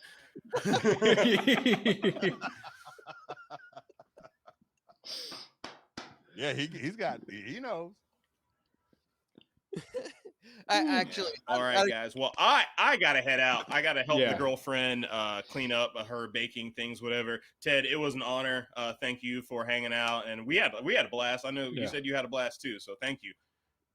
Anytime, just let me know. You guys can go through Will and get my numbers and all my contact info, and by all means, we'll do this again because this was fun. I like doing stuff where you can learn something instead of just going up and being, looking at Bubba the Redneck Werewolf. Yeah, Now I gotta go find this movie. I'll be in contact about the Sweat Servettes too. I'll get in with Will and whatnot, and it's in November. We do it around Veterans Day anyway, so we always try to make sure it's around in that weekend. So if you're available and you want to do something, we'll link up and do what we need to do. Okay, I appreciate it. Just let me know, and we'll roll from there. Cool, awesome. Later, guys. Y'all have a good one. Be safe. Toodles. Thanks again, man. It's been a whole lot of fun. At some point, hopefully, we can get back on your show again, and we can keep, cross promoting and all that. So, actually, what I like for you guys to do, this is actually the first time I've used my cam, and I like it. It's a different feel. It's different. Will apologize to your wife. Tell her I normally don't look like a werewolf. But, she's married to a werewolf right now. No. Oh, if you see him in the mornings, it's scary. But hey, it used to be worse, as she just said. Ooh, okay. So I'm not gonna say anything about that. I'm just gonna leave that alone and just kind of shut my happy mouth. Don't worry. His COVID look, he'd send me pictures some days where he'd be like, I woke up like this. You'd be like, oh no, dude. Like, go run a comb, go anything. Take a shower, please. Did you just say rent a comb? Run a comb. But yeah, rent a comb also works. That's a whole other skit idea. Rent a comb. Here, rent a comb. That must have been pretty damn bad, man. Will, for you to, he's telling you to run a comb. That's bad, man. Damn. I can show you all kinds of awful pictures. I don't think you want to see them, but I bet I could. No, we don't want to say. We don't say. Hey, speaking of, I like the look you've got now. I mean, you're shaven, you got a beard and everything. Well, I cleaned up today for a specific event, but after that, then this is just for today. Like, this is, you're actually seeing me on a good day. Because for the most part, I look like I have my hair sticking up and my beard is all kinds of not anywhere. And then I look like this, kind of cross-eyed. That sounds to me like you've been drunk. Well, not today, but speaking of Zach, guys. Either that or your lady knocked your ass out like a boy said on Friday. You don't got it. I was gonna say, guys, speaking of Mr. Zach Killian, he just stopped by to say hello. He said, "Hey, my dudes." What's up, Zach?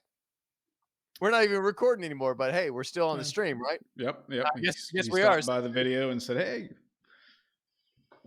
With Zach, if you can hear Zach me, Willian, yeah. if you can hear me, Zach, congratulations. You one badass mother. Shut your mouth. Talking about Zach. Says he misses you guys. We miss Hey. you too, bro. I'm on the go, and I'm Mhm. going to get in the bathroom. Gonna get the scissors out. Yeah, No, I need to get out. I need to get out of damn chainsaw shit. I got an electric chainsaw around here somewhere. I'm gonna go plug it in. Now Be you don't careful. hear from me no more. Yeah. I was discovered in the garage with my head severed in two. It's like that dumbass told us he was gonna go get a chainsaw and cut his beard off. Damn, how stupid. We'll know what to say at your eulogy at least. It was a Like, complete accident. You can say he was nice and maybe talented, but he was a dumbass. you are guys guys take care, and I'll holler at you later. Be safe, Ted. Thank you for coming by, man. We appreciate it. All right, later. Oh man, that was amazing. Oh, well, I'm sure Catherine will love to listen to that one. I'm sure Daniel will too. That was so much fun, and we got such great information from him. And man, that went so fucking long. I thought that was only going to be about an hour. oh no, I think we ran for an hour and a half at least. Yeah, a little bit over, I think. Let's see. When did we actually officially start this? 14 minutes after. So I'm just going to go ahead and say 14 minutes minus an hour 37. So, yeah, roughly an hour and a half and some change. Zach, when are you coming on the show, buddy? Yeah, buddy, you gotta get on the show. Like, we can talk some video game stuff. Yep, your YouTube growth, your video game. Didn't you get invited to? I want to say it's TwitchCon or it was Hack. What is DreamHack? But I could be wrong. I can't remember. I could swore you mentioned something like that. Zombies, yeah, PAX. That's what it was. You got invited to PAX. All right, hell yeah, dude. We need to set that up. Yeah, I gotta open up the little chat thing just because I gotta be able to see this. It's all good, yeah. You won't be able to see anything now because he hasn't said anything yet. But when it's up, say something, ask a question. Went to PAX Southwest or South and West in 2019-20 before COVID. Nice. How did that go for you, man? Well, you know what? Save it for the interview. COVID. COVID. Give me a second. I gotta use the restroom. I do too. For so long. Well, damn it. All right, so I'll sit here and wait, but I'll just sit here and read it. Well, and then of course my thing decided to mess up. Pace South is San, and then oh, my beautiful wife decided to bring me her phone so I can actually read stuff. James has an okayed Cupid notification.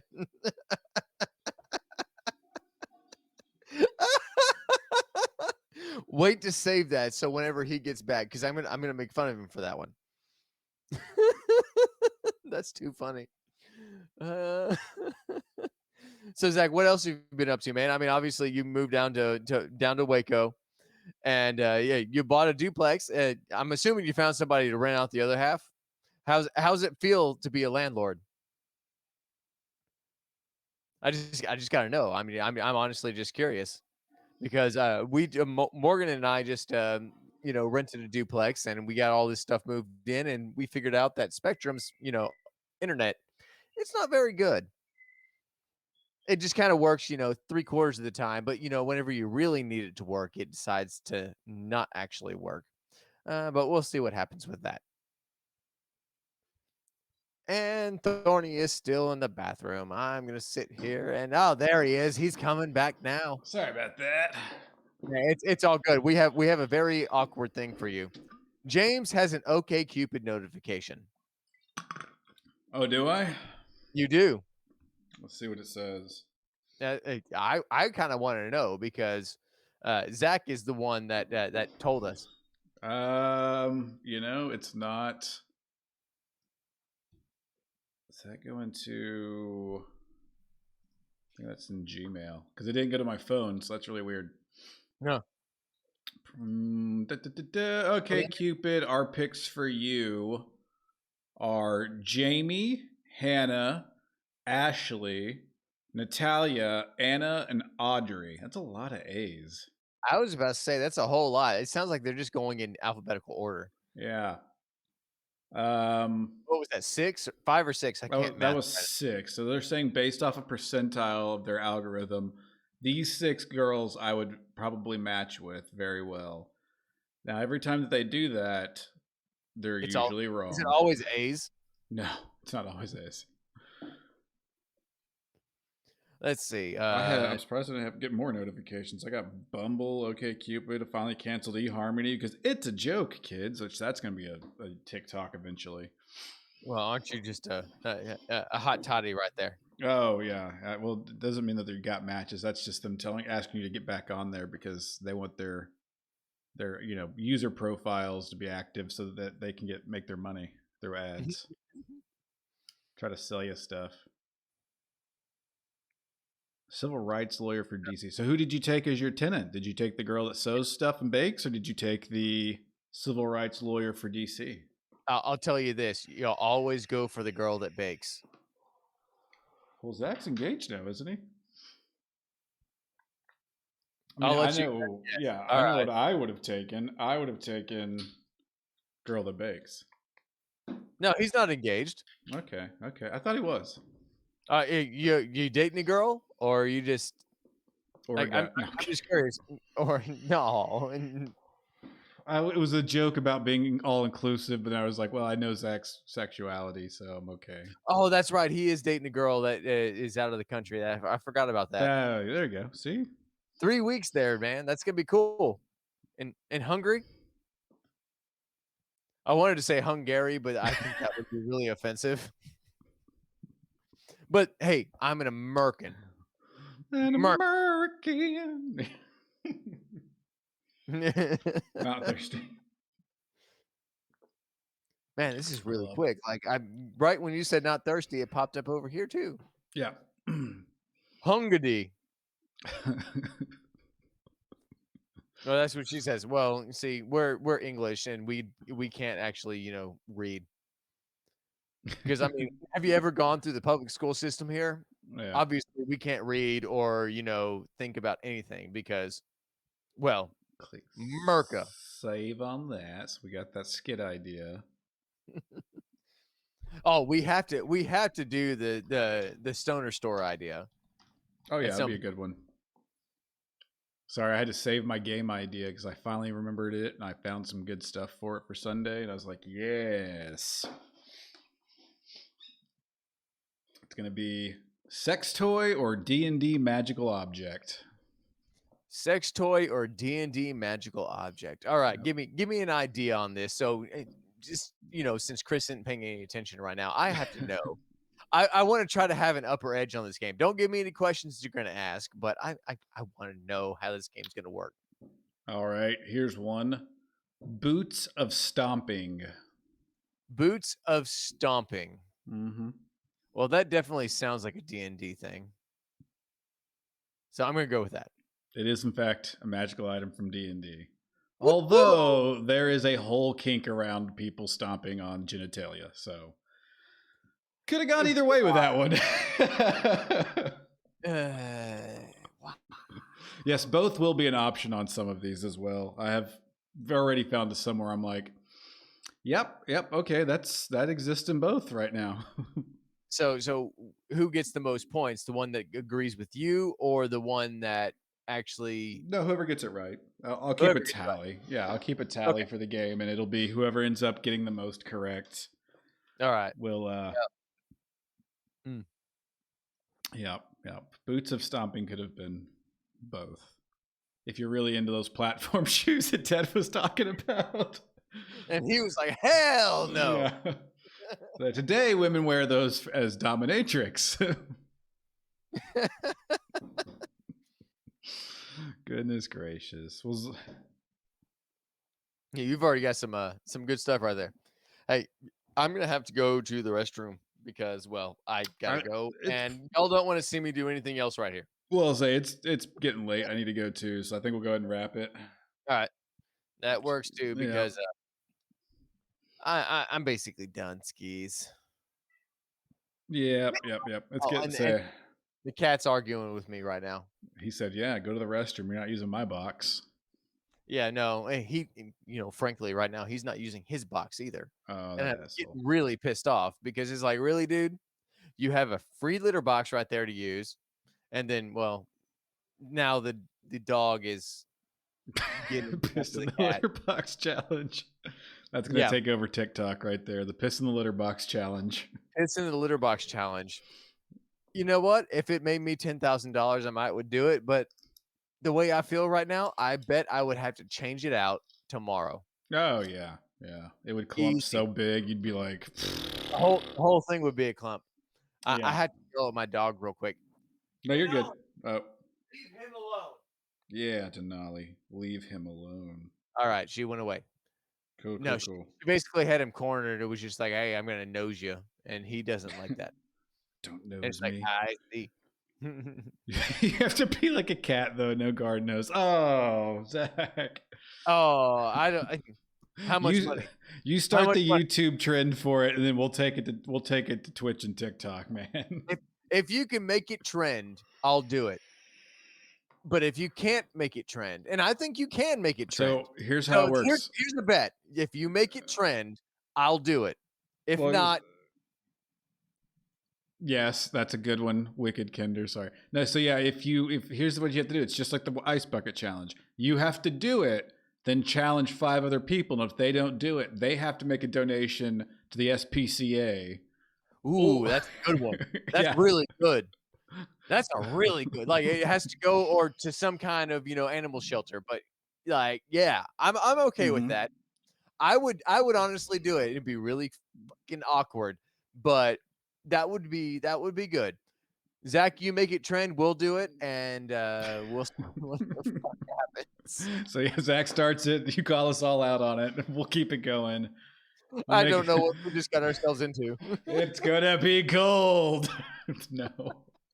On that note, trend-setting litter boxing. On this note, okay, we've got to. You go to the restroom. I'm going to bed. You guys, thank you for coming by. We always love it. We love seeing you guys in the chat. Thank you for showing love to Ted. Oh my god. Oh, the big question is whether the litter is already clean. I think I'm not going to do it in dirty litter.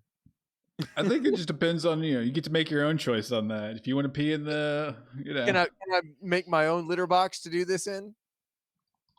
I mean, yeah. I don't want to use my cat's litter box because that'll just make him more mad. No landmines for extra challenge. Oh, I'm not doing that. That's I feel like you get to choose. You get to choose if you want to clean the litter box first, or just use one that's already existing, or use the giant side of a beach or something. It's all up to you. There's the problem right there. All right. Good night, everybody. Good night. Good night, man. For real, Zach, you have to jump on and hang out with us at some point. We're going to talk some video games with you because it'd be a whole lot of fun. It definitely would be. All right, guys. Yep. Be safe. We will hit you up, Zach. Deuces. Bye.